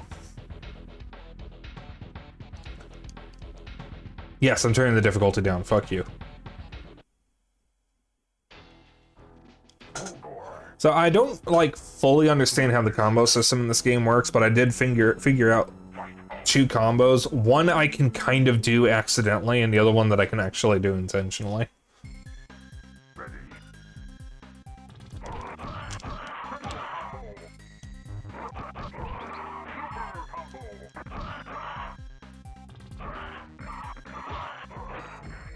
I'm a full Gore main, by the way.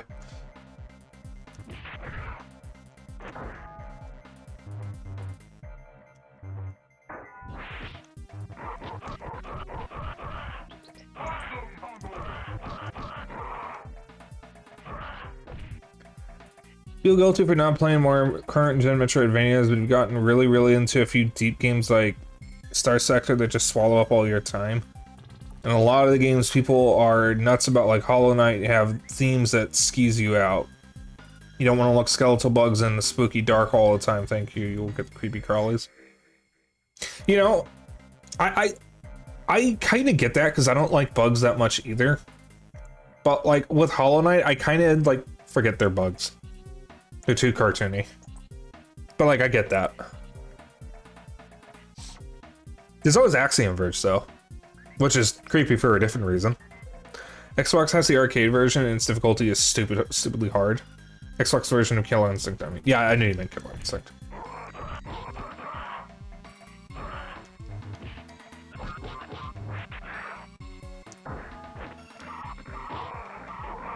I'm gonna do that because I did not mean to do the second hit. Because I wanted to do that. The only time I rewind in this is if I screw up the finisher. I have beaten this game legit. I actually beat a run without ever rewinding. So I can very much beat this without rewinding. I don't need to. I only do it if I screw up the finisher. I only know how to do one of his finishers. The AI fucking just goes ham on you immediately from the first fight.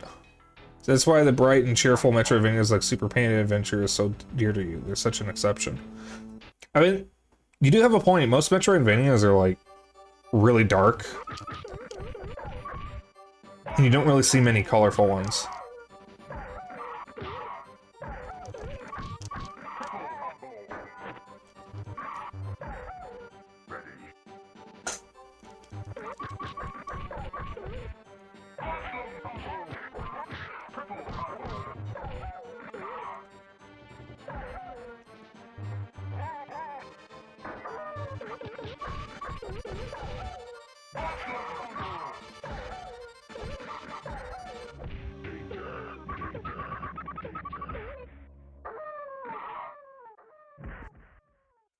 Oh, shush.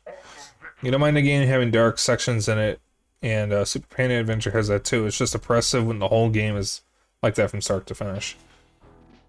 Well, to be fair, Hollow Knight is partially inspired by Dark Souls, so, like, that's kind of the point. But I think we could use some more colorful Metroidvanias. We need more, like, colorful games in general. Like, they can still have mature themes and whatnot. Not everything needs to be, like, dark and oppressive all the time. Stop jumping! I hate this controller for fighting games.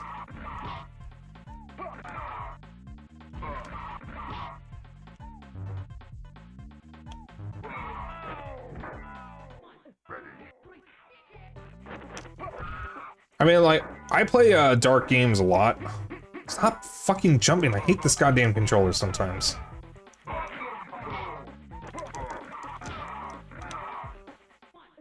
But I mean, I also play a lot of games that make me cry.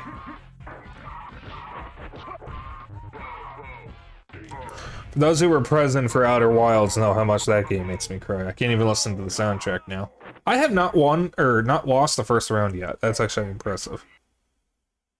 Normally I play worse when I have an audience. I don't know, Xeno watched me legitimately beat Idol without cheating, so... Like, I actually have a witness that I was able to beat Idol without cheating. It took me a few tries. No, actually, Xeno saw me do it first try. For the arcade version next, I don't currently have a way of doing that. I want to get the 2013 one.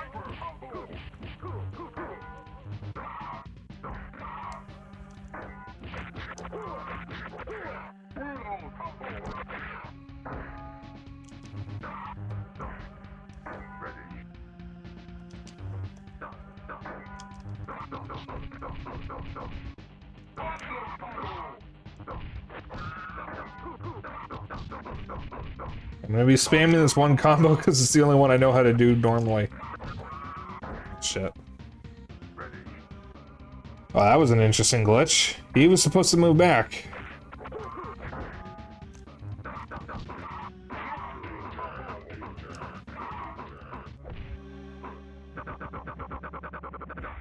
Bao or Xeno, or anyone really, could one of you check if Killer Instinct 2013 or how it runs on Proton through ProtonDB? I never bothered to check. I never even considered getting it on PC, but since I don't know if I'm going to get an Xbox, I might as well consider that option. I haven't been playing any fighting games at all recently. This is like the only one I play right now. I was really into fighting games for a while, and then I just kind of stopped playing them. Alright, if I'm hearing, and there. It's got a gold rating. Okay. Gold is good. Platinum is better, but gold is good.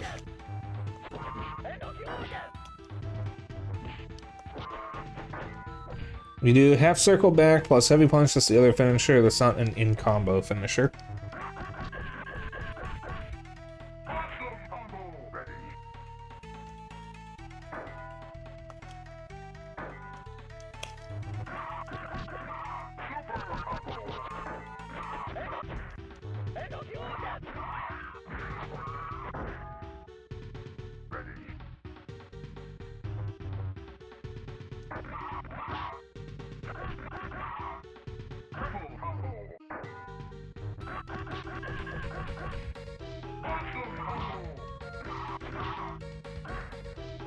Xena, what's the placement? Does it say?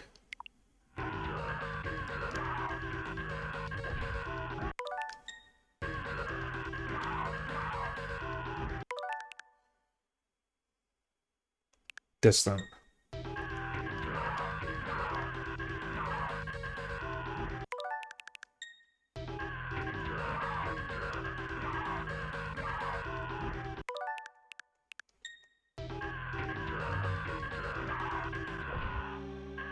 Yeah, I think the reason why I never did is because I couldn't pull it off. I did the input and everything and it just didn't work. Throne Daughter does this fun thing where, of course, you start out in the bright and colorful Green Forest Zone. You clear it out and move on to the huge game map. Stops being a challenge when you revisit it, and then very late in the game, a new section of the forest opens up, which is brutally, insanely hard that must be cleared to move the story forward. So you get your green hill fix at both ends.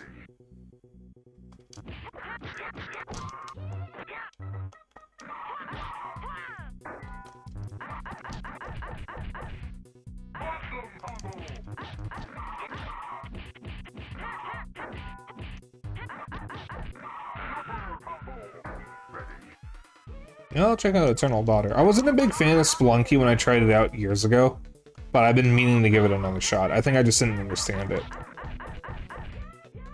I know Spelunky 2 is supposed to be pretty good, and that was kind of a surprise release. Ow. Oh yes, move towards the back, please.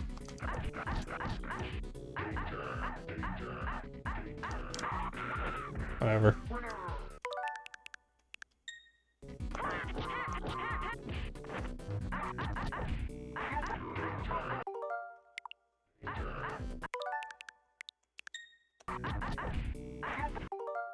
There we go. I'm gonna pull off the damn finisher.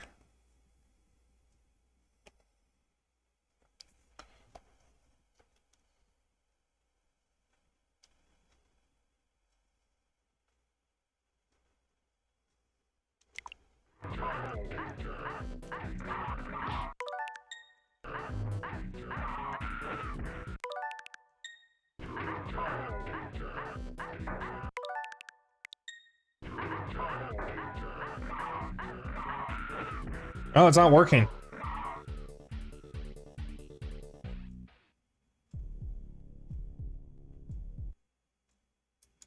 I'm doing the input and it's not doing anything.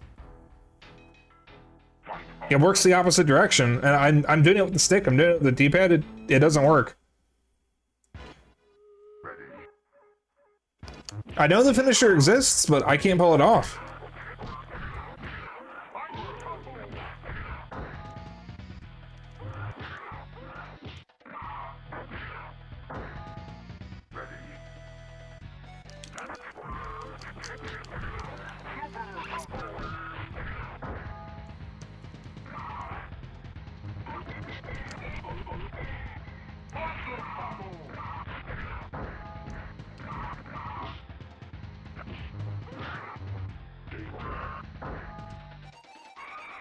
I'm trying to do it, and the game says no. That's our first loss.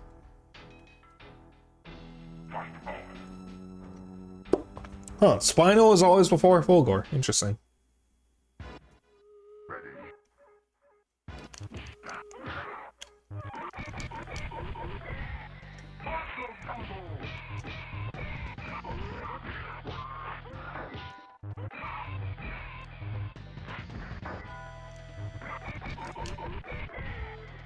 You know, Riptor is a girl, and I think there should be more art taking advantage of that fact. Just saying. Ow. So I really like Spelunky mechanically, other than requiring quite tight controls. It's pretty hard. It really is a straight clone of Castlevania mechanically. Your energy wave attack has a very whip-like hitbox. Do you want dino titties or something something Spike? Is that what you want, dino titties? Yes. I mean, just more art. Oh, whoops. Just more art in general would be nice, because there's like no art of her. Like, at all. None that I could find, at least.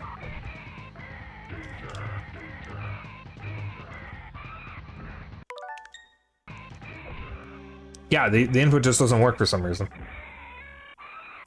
I'm trying my ass off and I cannot get the input to work. That's so weird.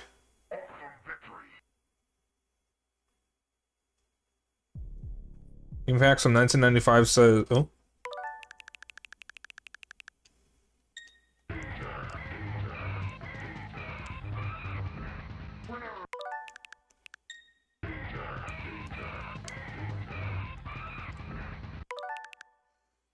Down, down, back.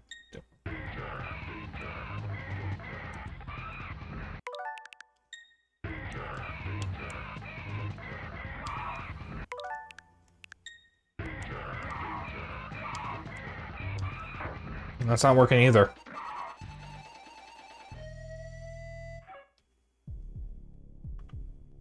For some reason, I cannot get his first finisher to work.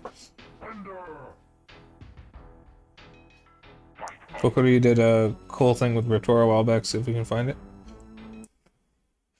Like, the thing is, I know this finisher exists. Like, I've seen it in action, and I cannot pull it off to save my goddamn life.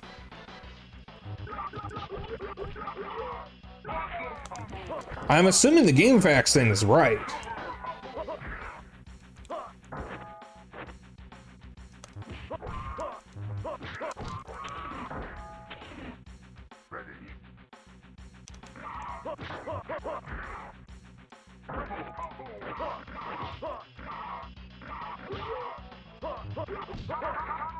Oh, that's not good.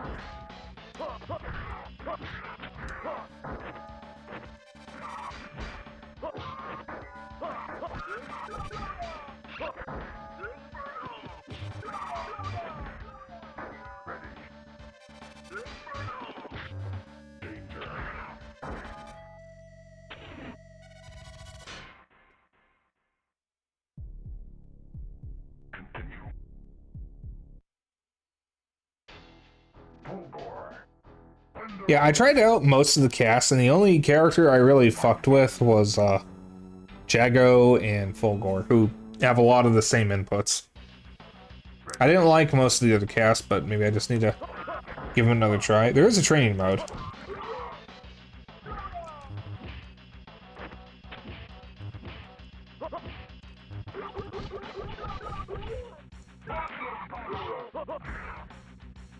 I did not try Cinder, I don't think.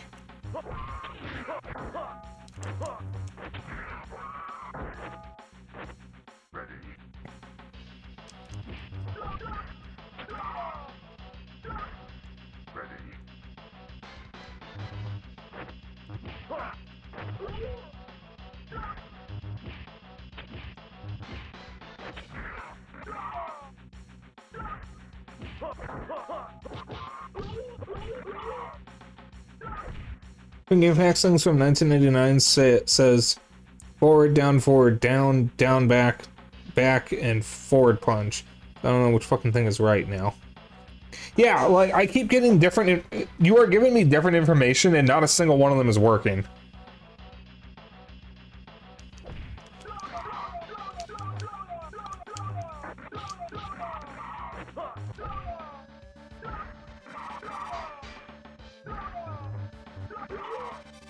Well, we're getting that finisher, I guess. If he equals Fierce Punch, by the way. Yeah, that's what I meant to say. That's this game's version of Heavy Punch.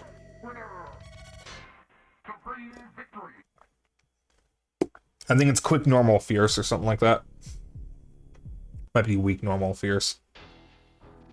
You basically don't even need to use the weakest punches or kicks.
Well, a little bit of Killer Instinct 2013, to be honest. Thought it was good, but I'm really more into Tekken and Mortal Kombat. I play a lot of different kinds of fighting games. I wouldn't really say there's one in particular I'm into more than the others. Aside from maybe Soul Calibur. I used to be a really big BlazBlue fan, but I've since, stopped playing BlazBlue as much.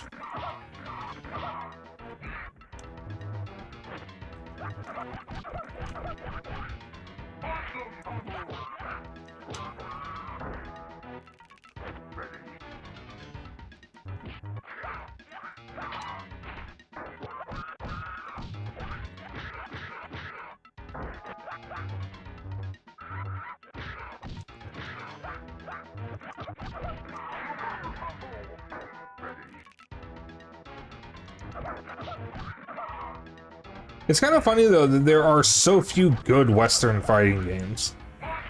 You got Mortal Kombat, Killer Instinct, which has 3 games in the series, technically, since Gold is just a remake of Killer Instinct 2. Skullgirls, and them's fighting herds. And that's it. There's hardly any other notable good, Western fighting games. More about, I'll casually play this every now and then, type with fighting games, not particularly interested in playing online and getting good. I like to get good to at least understand the game better, but not enough to actually play online. I am very bad against human players, so I will only play fighting games if either it's easy enough for me to get into as a solo player, or if Xeno will play it with me.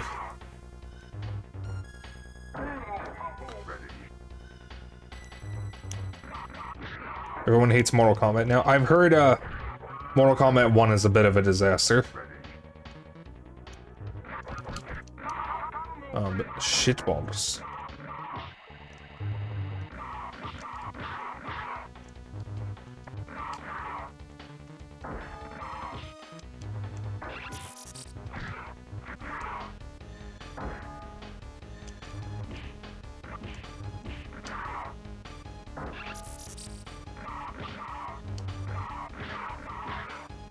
Seems like it's mostly due to its monetization, naturally. Yeah, I've heard it. That's one of the worst parts. I mean, it does have other problems. Player 1, for the longest time, I don't know if this is still the case, actually had an inherent advantage over Player 2 because of placement. Or something like that. Or maybe it was movement speed, I'm not sure. But there was an actual serious balancing issue.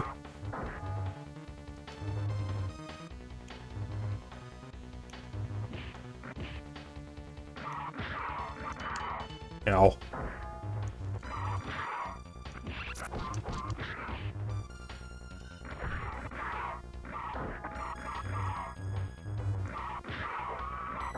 Bitch.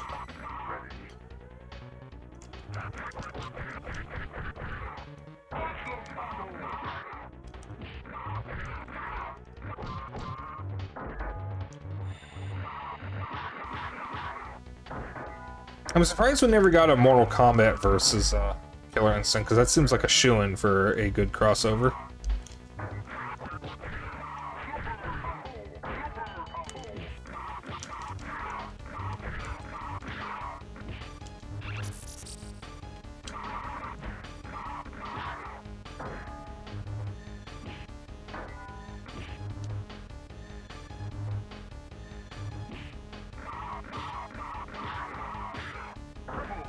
You tried Pokken Tournament, but you said I couldn't get into it. Most I wasn't a fan of the field mode type, field mode thing. Pokken was decent. Player 1 had different end lag than player 2, so player 1 could do combos that player 2 couldn't do in a mirror match. Interesting. Yeah, it's funny, the more I heard about Mortal Kombat 1, the less I wanted it. I still kind of want to get it because I am a Mortal Kombat fan at heart. I love the series. Because I grew up with it.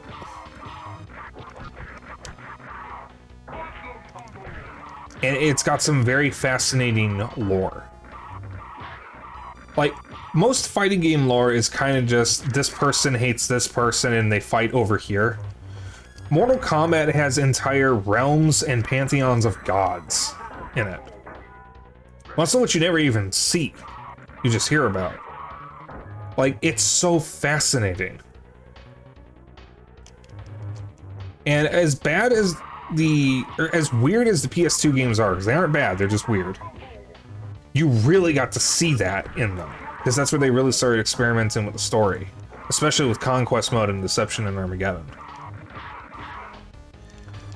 And then they started getting really good with the writing for the story for like Mortal Kombat 9, X, 11, and whatnot. And then they ruined it with Aftermath in 11, and ruined it further with 1.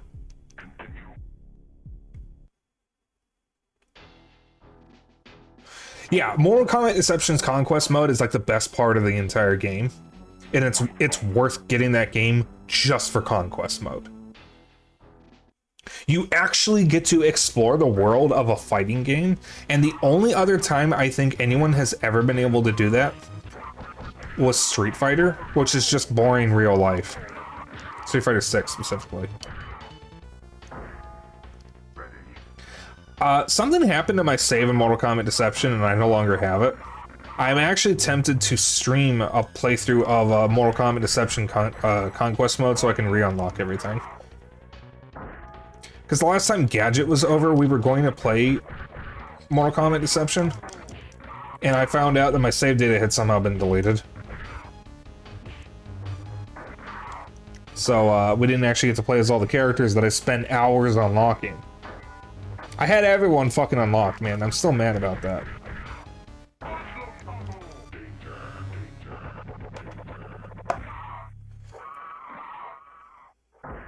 To be honest, Mortal Kombat Deception's actual fighting was the best of the PS2 era. It's the best game of the PS2 era. As cool as Armageddon is to have everything, Deception was better.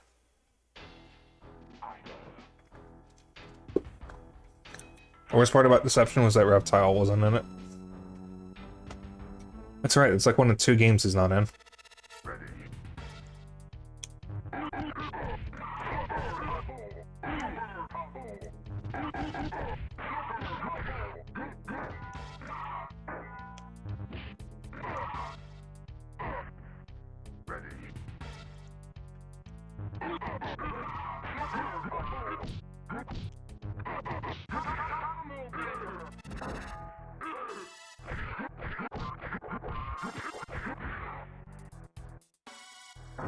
Is this guy a Biclops or something? I actually don't know. He's got Minotaur legs and 2 heads.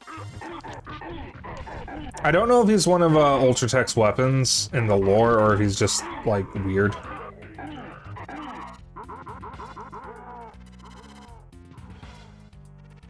But this is the final boss of Killer Instinct 1, at least.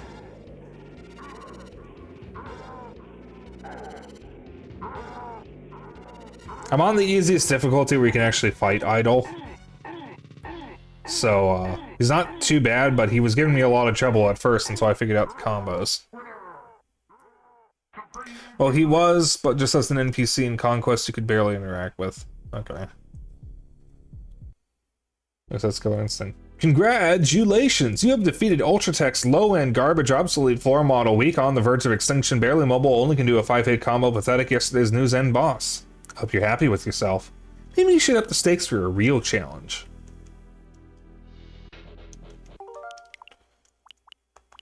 Okay, now what? We still have an hour of stream left, and I don't even know what to do with it. 2 heads with 1 eye each, so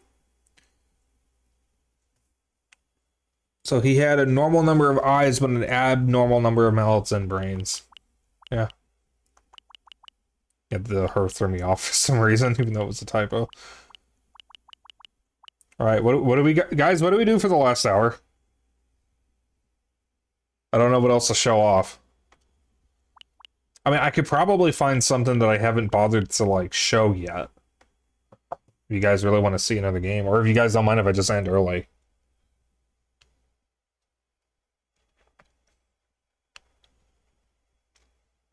I was expecting to take a little longer with Metroid. Well, wait, I do actually have another game I could show, because I haven't actually streamed it yet. A little short game here. Stunt Race Effects. That Armageddon wasn't bad, but giving everyone just one fighting style plus a weapon was a downgrade. Plus the creative fatality thing was boring. The custom characters were kind of neat. Custom characters were really cool. So, this is a racing game on the SNES that uses the Super FX chip. What's the Super FX chip? It was the chip that allowed for 3D. Trying to remember obscure games you'd want to see. Well, it has to be something I can actually stream. That's the one problem. At the moment, I'm kind of limited to the Switch, because that's all that's in my room at the moment. But if I have it on Steam, I can grab my Steam Deck. Sunday is usually when I would find an excuse to showcase stuff if I don't have anything specific planned. I usually just have something specific planned now.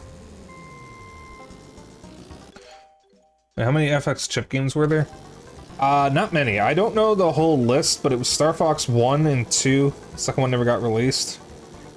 Yoshi's Island and Stunt Race FX. Those are the only ones that I know of personally.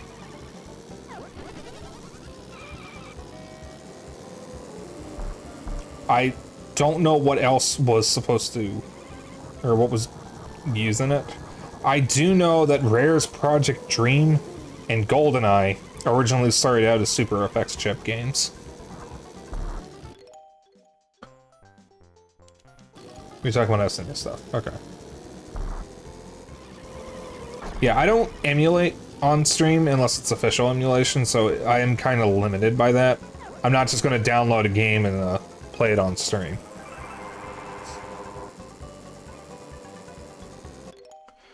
But this is the only driving game with the FX chip. I totally forgot the name of it then. Stunt Race FX. That's the only one that I'm aware of. Now, there may be more. I just don't know them off the top of my head. I don't know what all the FX chip games are.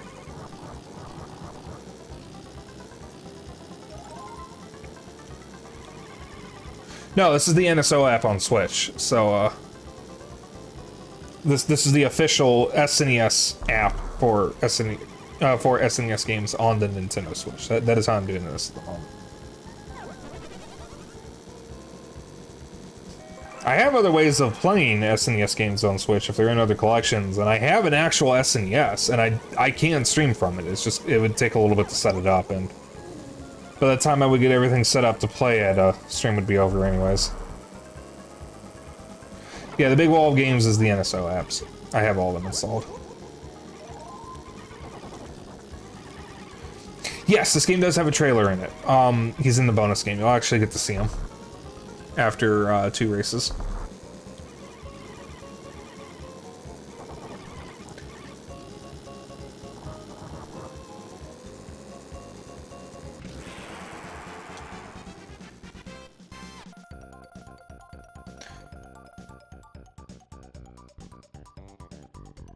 I need to snake a copy of this. I don't know how much it is, though. I need to get more SNES games because my collection is severely lacking. So that bonus after this track, that's the tractor trailer. I suck at that minigame though.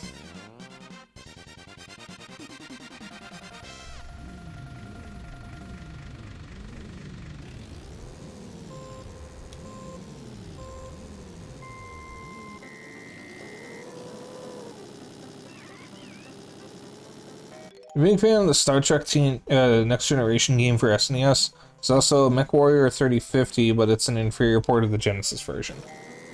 I actually didn't know there were any Next Generation Star Trek games.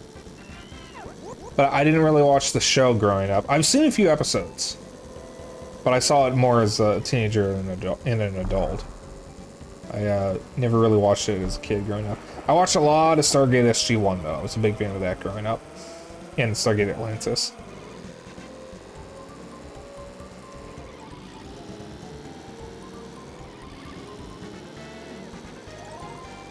I'm actually in the minority that likes Stargate Atlantis more than Stargate SG-1.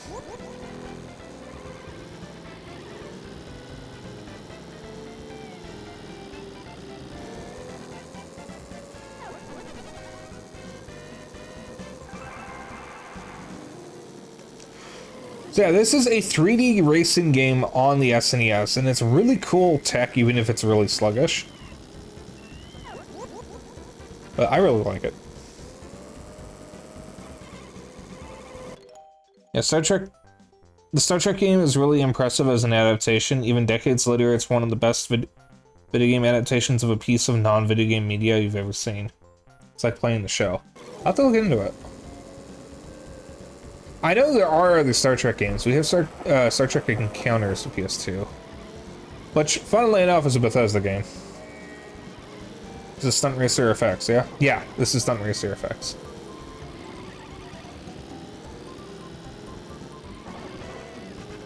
I'll send 40 for box copies. From what you can tell, it's really cheap. Oh, that's sweet. Yeah, I'm planning at some point, as I have money, to get a bunch of SNES games that I've been dragging my feet in getting. And I'm kind of using the NSO app on Switch as a basis for it. Kind of. Because I have a lot of really good Genesis games. I definitely could get some more, though. I don't have a lot of the great SNES games, though.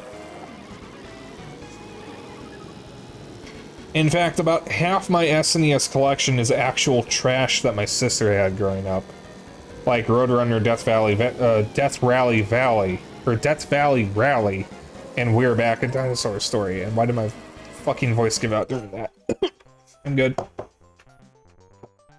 Selling those cards for less than $10.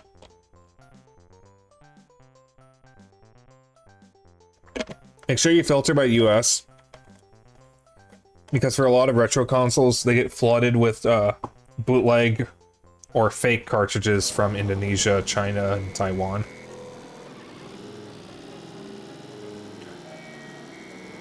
Gee willikers, I sure hope China doesn't cancel me for implying that Taiwan and China are different countries.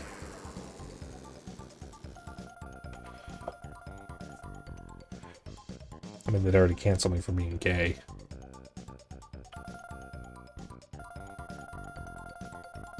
Isn't that what got Coco off of HoloLive? Was a map that had Taiwan on it or something? And then she became Kason. Speaking of Roadrunners, there was some really good Looney Tunes games made for Genesis. You don't know what the SNES ports are like. So yeah, be $15, 15 minutes off on the bid though. 25 minutes. The money I was saving up was going to go towards indie games, so I can't really get it right now. My brothers are handing out licensed competent studios in the 1990s. Death Valley Rally, I can't fucking say the name of the game right, is trash. I can tell you that much. I could show it off sometime, because we do have a lot of really bad SNES games. It's a truck.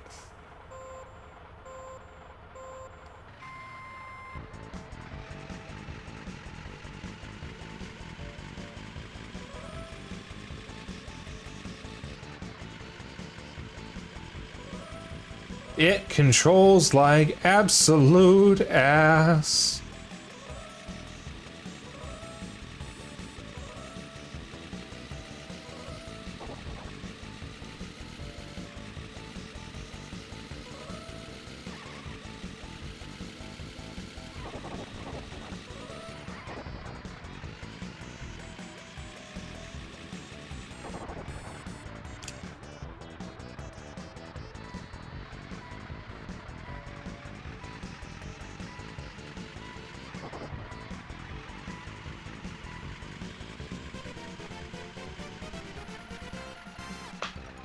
There's a reason I usually skip it. It's gonna look like shit. It's actually really good. This minigame just sucks. This is one of the best racing games on the SNES. There's not much competition. This is actually a good game. That minigame just sucks.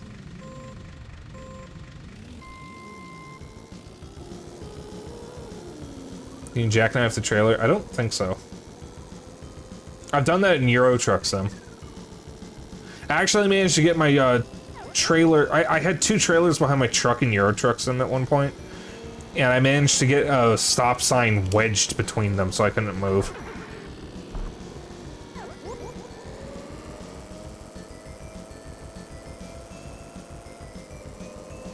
Well, it's not really a tractor simulator. It's just an arcadey racing game. Ow. Just an arcadey racing game. It controls like shit, though, for the tractor, so at least that's accurate.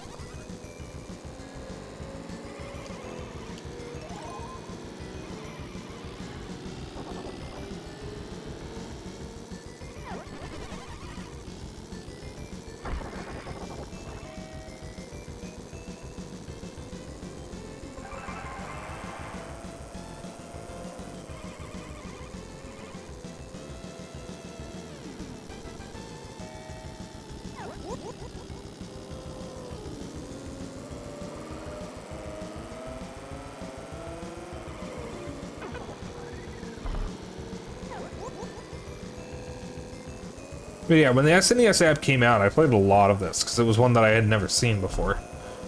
I recognized the cars, though, because the cars showed up in smashes, trophies, and stickers and spirits throughout the series. Remember when Brawl had stickers? That was cool. Oh!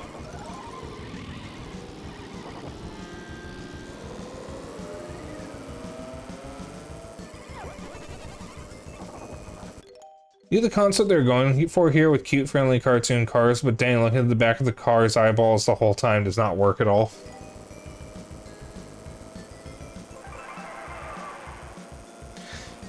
Yeah, I never really thought of it that way. I like how angry they are in the title screen.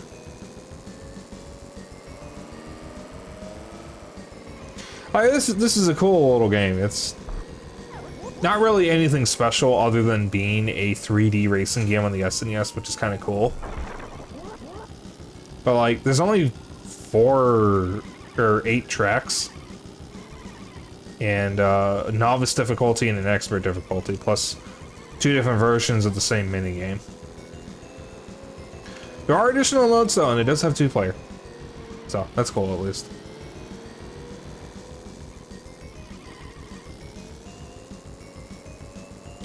It's nifty.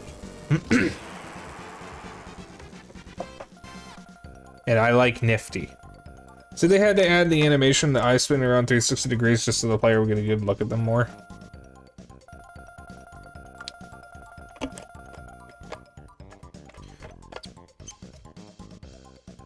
I mean, this isn't going to win any awards or anything, but it's a cool game for what it is. I know.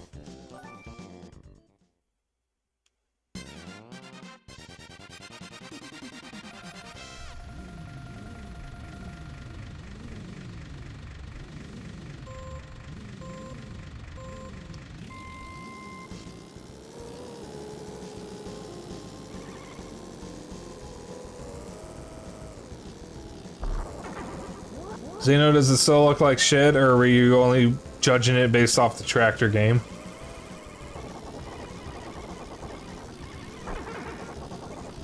in my shit-ass gameplay.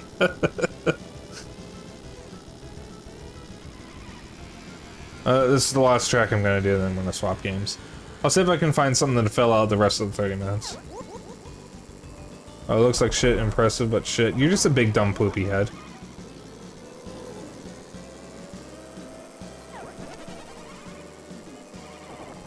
Yeah, it's Fox McCloud. That's pretty cool. Yeah, I appreciate how the concept this is. Shame it didn't get more popular, and now the whole gimmick is heavily associated with Pixar.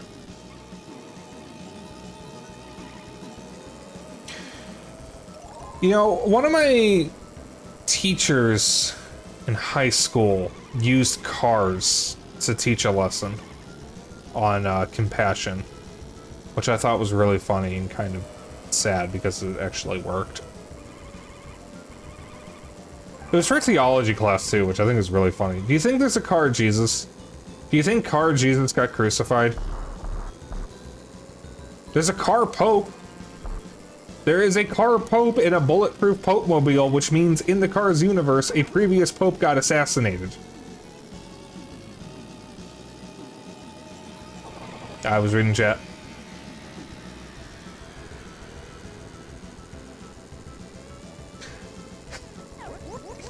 I'm sorry, I'm trying to, my brain is trying to imagine how a car Jesus would have been crucified, and the logistics just don't work out. Listen, I'm fucked up, okay? But I mean, like, there is a car pope. So, like, car Christianity, if you want to call it that, does exist in the Cars universe. I really don't think they gave it much thought, but the implication of the car pope having a bulletproof car means that a previous car pope was assassinated. Because the only reason why the pope mobile is bulletproof is because one of the popes was fucking shot.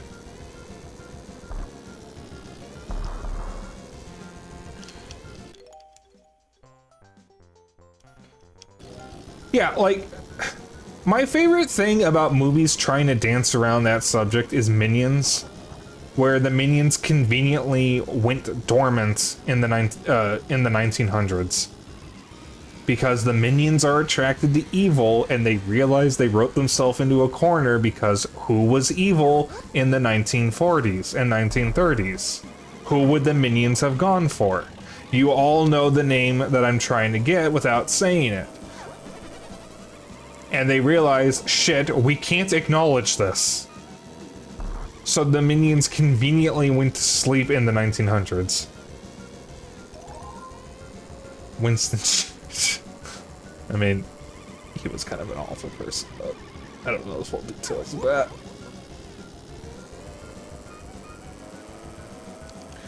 Going to college is finding out that half of the famous world leaders are actually pretty shitty. Getting out of college is learning that every world leader is shitty, in just different shitty ways. We were just watching the Minions movie this morning. Yeah. Like, they wrote themselves into a fucking corner, and that's, like, the funniest thing to me.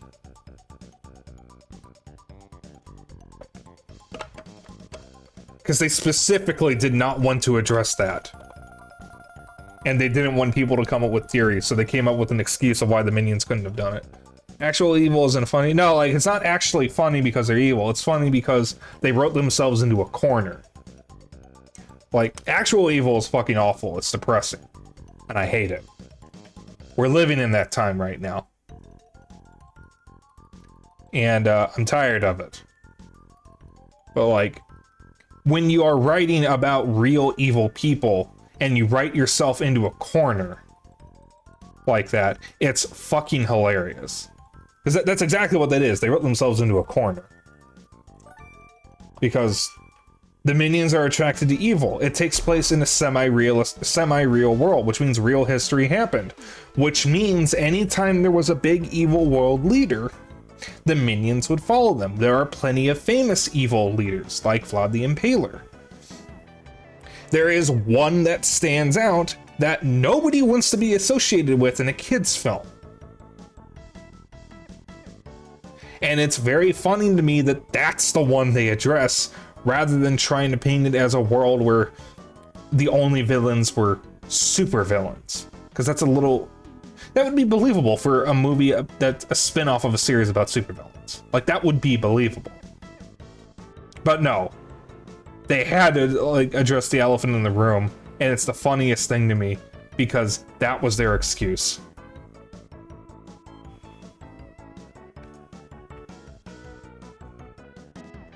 It's just bad writing. That's what I'm saying.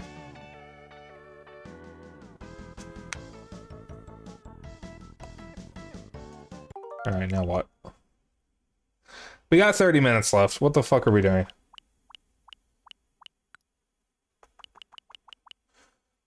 Did they get through the whole movie without the minions mass murdering anybody? Because there wasn't really an era history where people weren't getting mass murdered. No, they're well, okay, they're kind of incompetent because most of the evil that they were helping they ended up killing anyways, like Dracula or Nosferatu. It was a vampire of some sort. I have not seen the movie, and I'm never going to.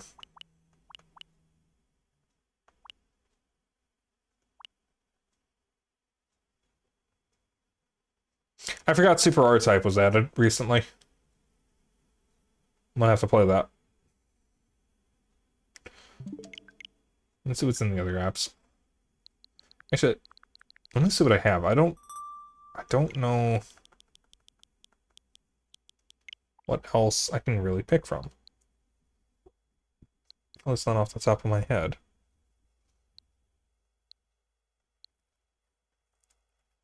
Oh, wait a minute. I know something I can show off. I have an idea. This one's for Bal. So, some of these games were released individually. There's a couple that are exclusive to the collections. I bought this collection for this. And the second collection has the second game. Oh, wait, no, there's the second game. Does the Game Boy app have that Bugs Bunny game? Bugs Bunny Crazy Castle? No. There aren't any licensed games in any of the apps except for two. There's GoldenEye in the N64 app and Quest for Camelot in the Game Boy app. And the only reason why the Game Boy app has Quest for Camelot is because it was published by Nintendo.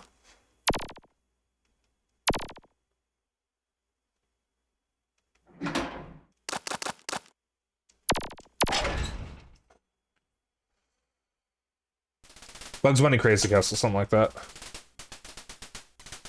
So, this is... I probably need to explain for a moment. This is the Neo Geo Pocket Color. This is SNK's sole handheld. It's technically the second one, but the Neo Geo Pocket never released in the US. It only released in Japan.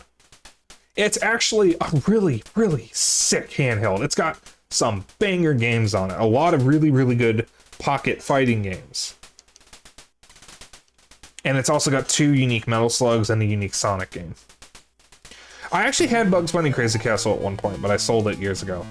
It's actually kind of wild because it is a licensed game that is taking the gameplay of a game that is not licensed. Because in Japan, it's not a licensed game. It's actually a completely original game, but they gave it the Bugs Bunny license in the US or some reason. I think there's 4 of them, roughly? Something like that? That all have different licenses, and I think some of the licenses change depending on what region you were in. Are you 2 all over again? Yeah.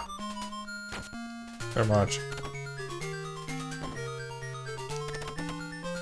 So, as you guys may know, I am a massive Metal Slug fan. It's actually been a hot minute since I last played the Metal Slug games. I might do another Metal Slug marathon at some point. But there are a couple of Metal Slug games that have not been ported. Or at least have very obscure ports. This is one of them. There are a couple Metal Slug games that are not tied to the main series, but sometimes feature the main characters. There's the 2 on Neo Geo Pocket, which are Metal Slug First Mission and Metal Slug Second Mission. There's one on Game Boy Advance, which is Metal Slug Advance, and I believe there's a PS1 entry called Metal Slug 3D, which fucking sucks, from what I know. Like, it's supposed to be really bad.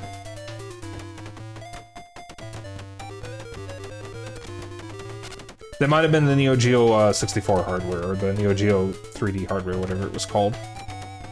Which didn't have a console release, but it did have a very rare arcade port, because there weren't many games that were made for it, and none of them got ported anywhere, so you can't really find them unless you emulate it, and I don't even know of any 3D SNK, or 3D Neo Geo emulators.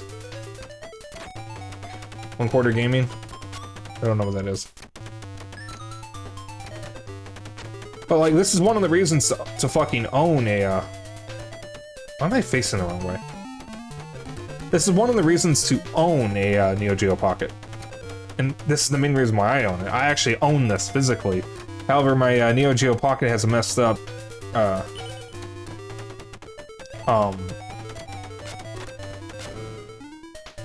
what is it? Option button. Yeah, option. So, I can't actually pause the game.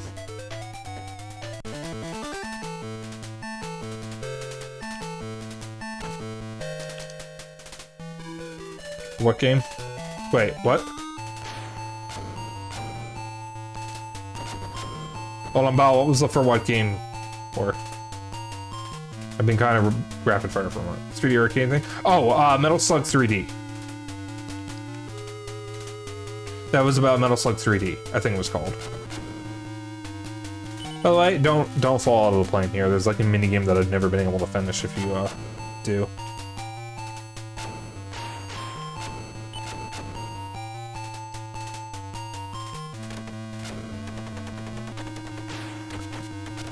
It was PS2. Was it? I read about it, but I never read about what platform it was on. Because I read about it in Retro Gamer, and they didn't actually mention the platform, I don't think. And they were talking about the Metal Slug series.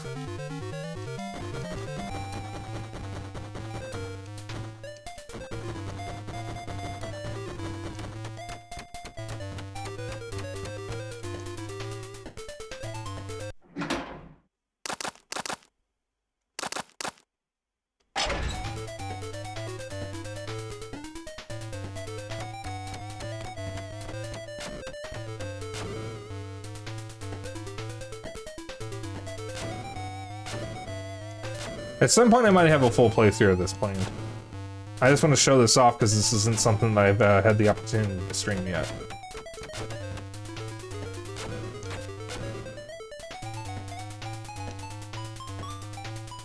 Looks like Metal Slug 3D was exclusively on PS2 and was only released in Japan. Okay, I didn't know that part. It's supposed to be the worst Metal Slug game. Or one of the worst, which is kind of impressive because Metal Slug 6 is a wet fart. I have played all of the 2D Metal Slugs of the mainline series. I've played 1 through 6, plus X, and XX. And 6 is by far the worst one. It fucking brings down the average with how bad it is.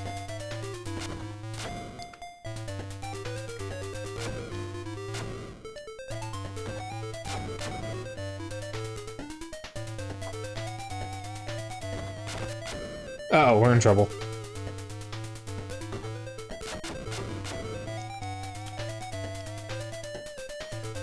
Was it the entire collection that was released on Wii? I think they had 6. It was Metal Slug Anthology. You also played the worst version of it because the PS2 version didn't have the fucked up audio and the other bugs. If you have a PS4, Metal Slug Anthology is on PS4. So the one where everyone had unique passives? Yes. Yes, it is.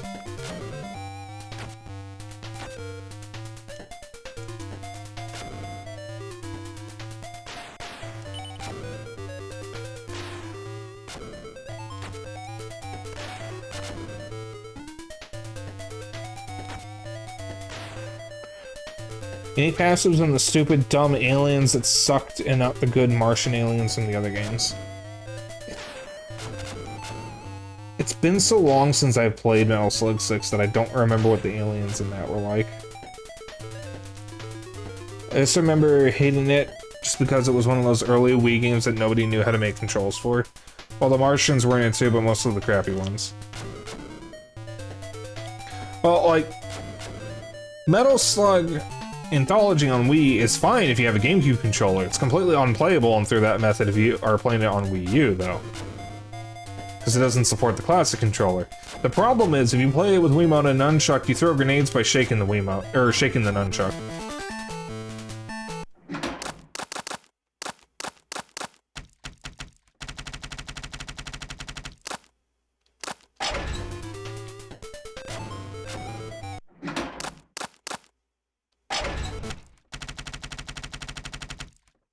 I genuinely cannot beat that side game thing if you crash out of the helicopter or the plane. I genuinely cannot beat it. Yeah, Metal Slug Anthology could use the GameCube controller, but it couldn't use the classic controller.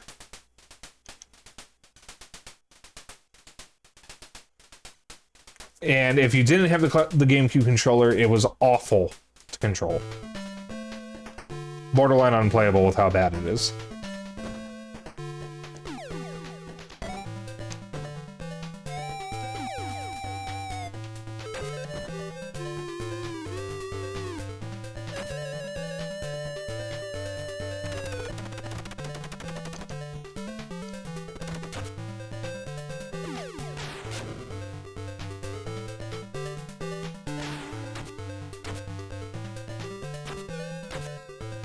But I fucking love the Metal Slug series. It's so good.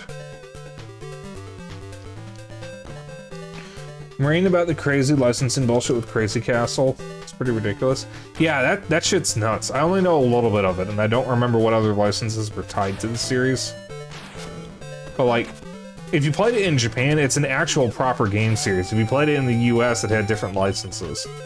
One of them was Bugs Bunny. I don't know what the others were, but it did have different licenses. I believe there's 4 games in the series. Don't quote me on that.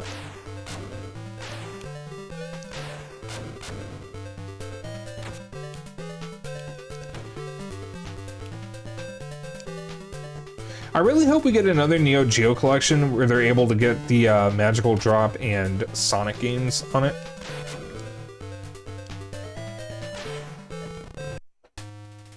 Shit. You know what? This is good enough to end stream here, I think.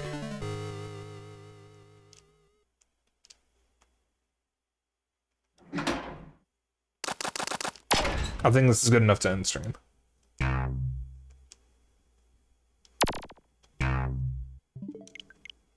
just gonna open Killer Instinct again so we actually have some background noise since that's what I was playing.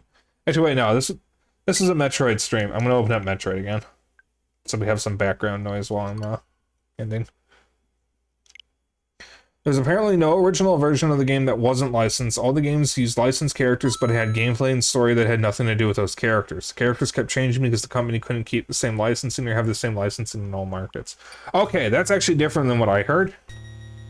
But I also don't remember exactly what I heard. I just know that there's about 4 games in the series, and they are the same, like, gameplay in different regions, but have wildly different characters. From what I remember, when I played Bugs Bunny Crazy Castle when I was a kid, I fucking hated it because I could not understand it. Maybe I was a stupid kid, I don't know. I don't own it anymore, so it's a moot point at this point. But, I do remember the game, I just don't remember it very well. I remember not understanding it. It's a shame the Anthology collection on Wii was so bad it killed your addiction to run-and-gun type games until Cuphead happened. See, I played Metal Slug on an emulator in high school, and then I got Metal Slug Anthology. And I was able to play it on Wii with a GameCube controller, so it wasn't all that bad. But if you have a PS4 or a PS5, get the PS2 version of Metal Slug Anthology, because it's so much better. If you have a PSP, Metal Slug Anthology is also on that. I don't know why they don't just re-release Metal Slug Anthology, considering they have been releasing other PS2 games on modern consoles. I mean, SNK specifically. because they re-released King of Fighters 98 Ultimate Match and King of Fighters 2002 Unlimited Match. I may have gotten the UMs mixed up on them. You could also, if you really wanted to, track down the actual ports of the Metal Slug games, but you'd be really better off with an anthology. They kind of stopped caring about Steam releases of Metal Slug. Well, if you have a Switch, 1, 2, X, 3, 4, and 5 are on Switch as Arcade Archives games. And they're really good ports, but they're based on the arcade versions.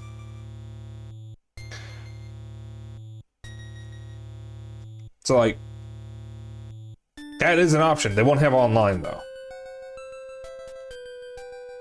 That's how I streamed them. I streamed the first 5 through Arcade Archives. There are up to 9 or 10 games depending on how you count them. At various points they have been about Roger Rabbit, Mickey Mouse, Bugs Bunny, Woody Woodpecker, Garfield the Cat, and even the Ghostbusters.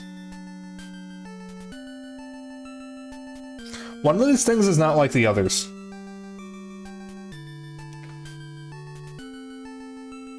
Wait. Roger Rabbit? Is it Who Framed Roger Rabbit? Wait, did Roger Rabbit exist before that movie? That's something that always confused me. Did he actually exist prior to that?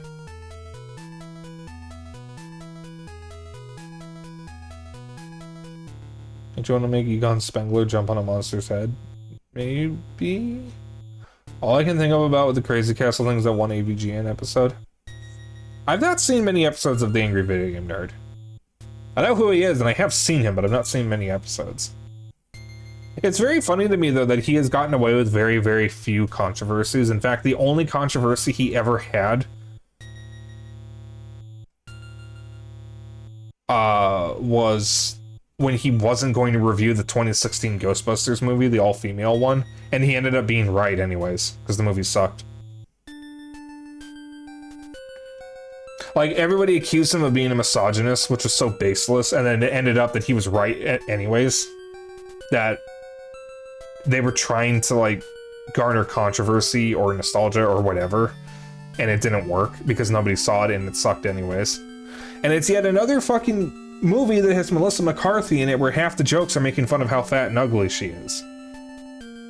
Like, I don't understand why that woman puts herself through that. Because it's not funny, it's embarrassing that people cast her just to make fun of her. I don't get it, it's not funny. It's only funny if you're a shitty person. Roger Rabbit is from the 1981 novel Who Censored Roger Rabbit.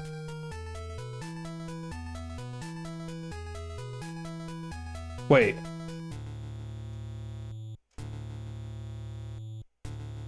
Who Framed Roger Rabbit is based on a book? Roger Rabbit was never an original cartoon character, he was always a parody. Okay.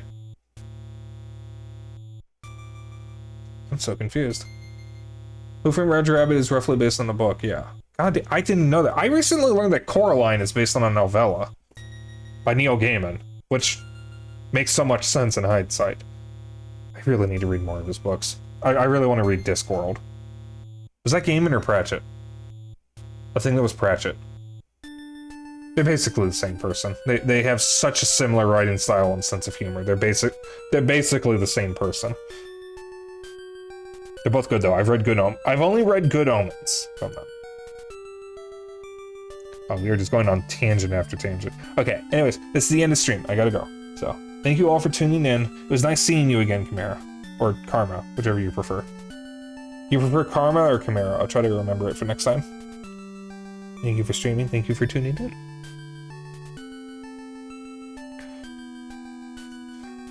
Karma is fine. Karma it is. So, we're starting a new week tomorrow. I'll post my schedule tomorrow. I already have it made. Started making them ahead of time. I will be finishing Ori and the Blind Forest Definitive Edition tomorrow. I don't know how long it'll take me to finish the game. Excuse me, there's not much left to it. But after that, we'll be starting Ori and the Will of the Wisps. We're likely starting that on Tuesday and Wednesday. Or starting it Tuesday, continuing it Wednesday. Thursday. Or Friday. I don't know yet. I am likely going to host a game in the Discord. And I will be in a general call for it. Speaking of the Discord, let me just post that early. You want to join? For anyone who's still here. I won't be streaming it because due to limitations with the Linux client, I can't actually stream games with audio, so I could still stream it if you guys don't mind not being able to hear the game. But we are likely doing Deep Rock Galactic. Not streaming it. It's just gonna be in the Discord. We're just gonna have a good time. Feel free to join the call. Yeah, I'm gonna try to wrangle the group together to do Deep Rock because it's been a hot minute and I really want to play it. I won't be streaming Friday or Thursday, but I'm going to be doing Deep Rock one of those days. Saturday will be Splatoon 3. We're doing the new Splatfest. And Sunday will be Power Slave Exhumed. I'll make sure to listen to the Power Slave album. I think, Val, you said it was Iron Maiden, yeah? I think. I'll have a look at that probably tomorrow. I might listen to it while I'm playing Yakuza. And we will be continuing Metroid Mania. We've only got 3 weeks of the month left, which means 3 more weeks of Metroid Mania. And then once June hits and I finished any lingering games of Metroid Mania, we are going to have a brand new slate of games, which I'm really excited for. In the meantime, though, there's the Discord link if you want to join. If you want to keep up with my bullshit and other updates, I can speak normally. I have a Twitter and a Blue Sky. If you ever miss a stream, I have a VOD channel on YouTube. Who are we rating? Who's it gonna be?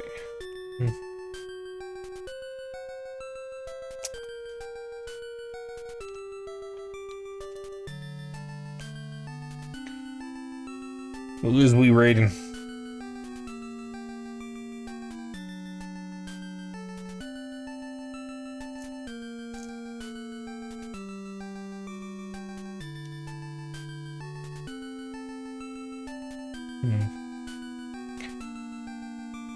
You know, I think my last couple attempts to raid Spoony Cat have failed because they were ending. So we're gonna raid Spoony. Please don't be ending. No, it looks like they're still going for a bit. Alright, we're gonna raid Spoony Cat. Spoony is a phenomenal artist and a phenomenal content creator. They do a lot of really good horror stuff. They are also likely who I'm gonna be commissioning for a ref sheet at some point, once I can scrounge up the cash. And check out their art. In the meantime, though, if you want to join in on the raid, we do have a raid message. I'm not going to do anything special. I'm just going to do Dapper Dragon Raid.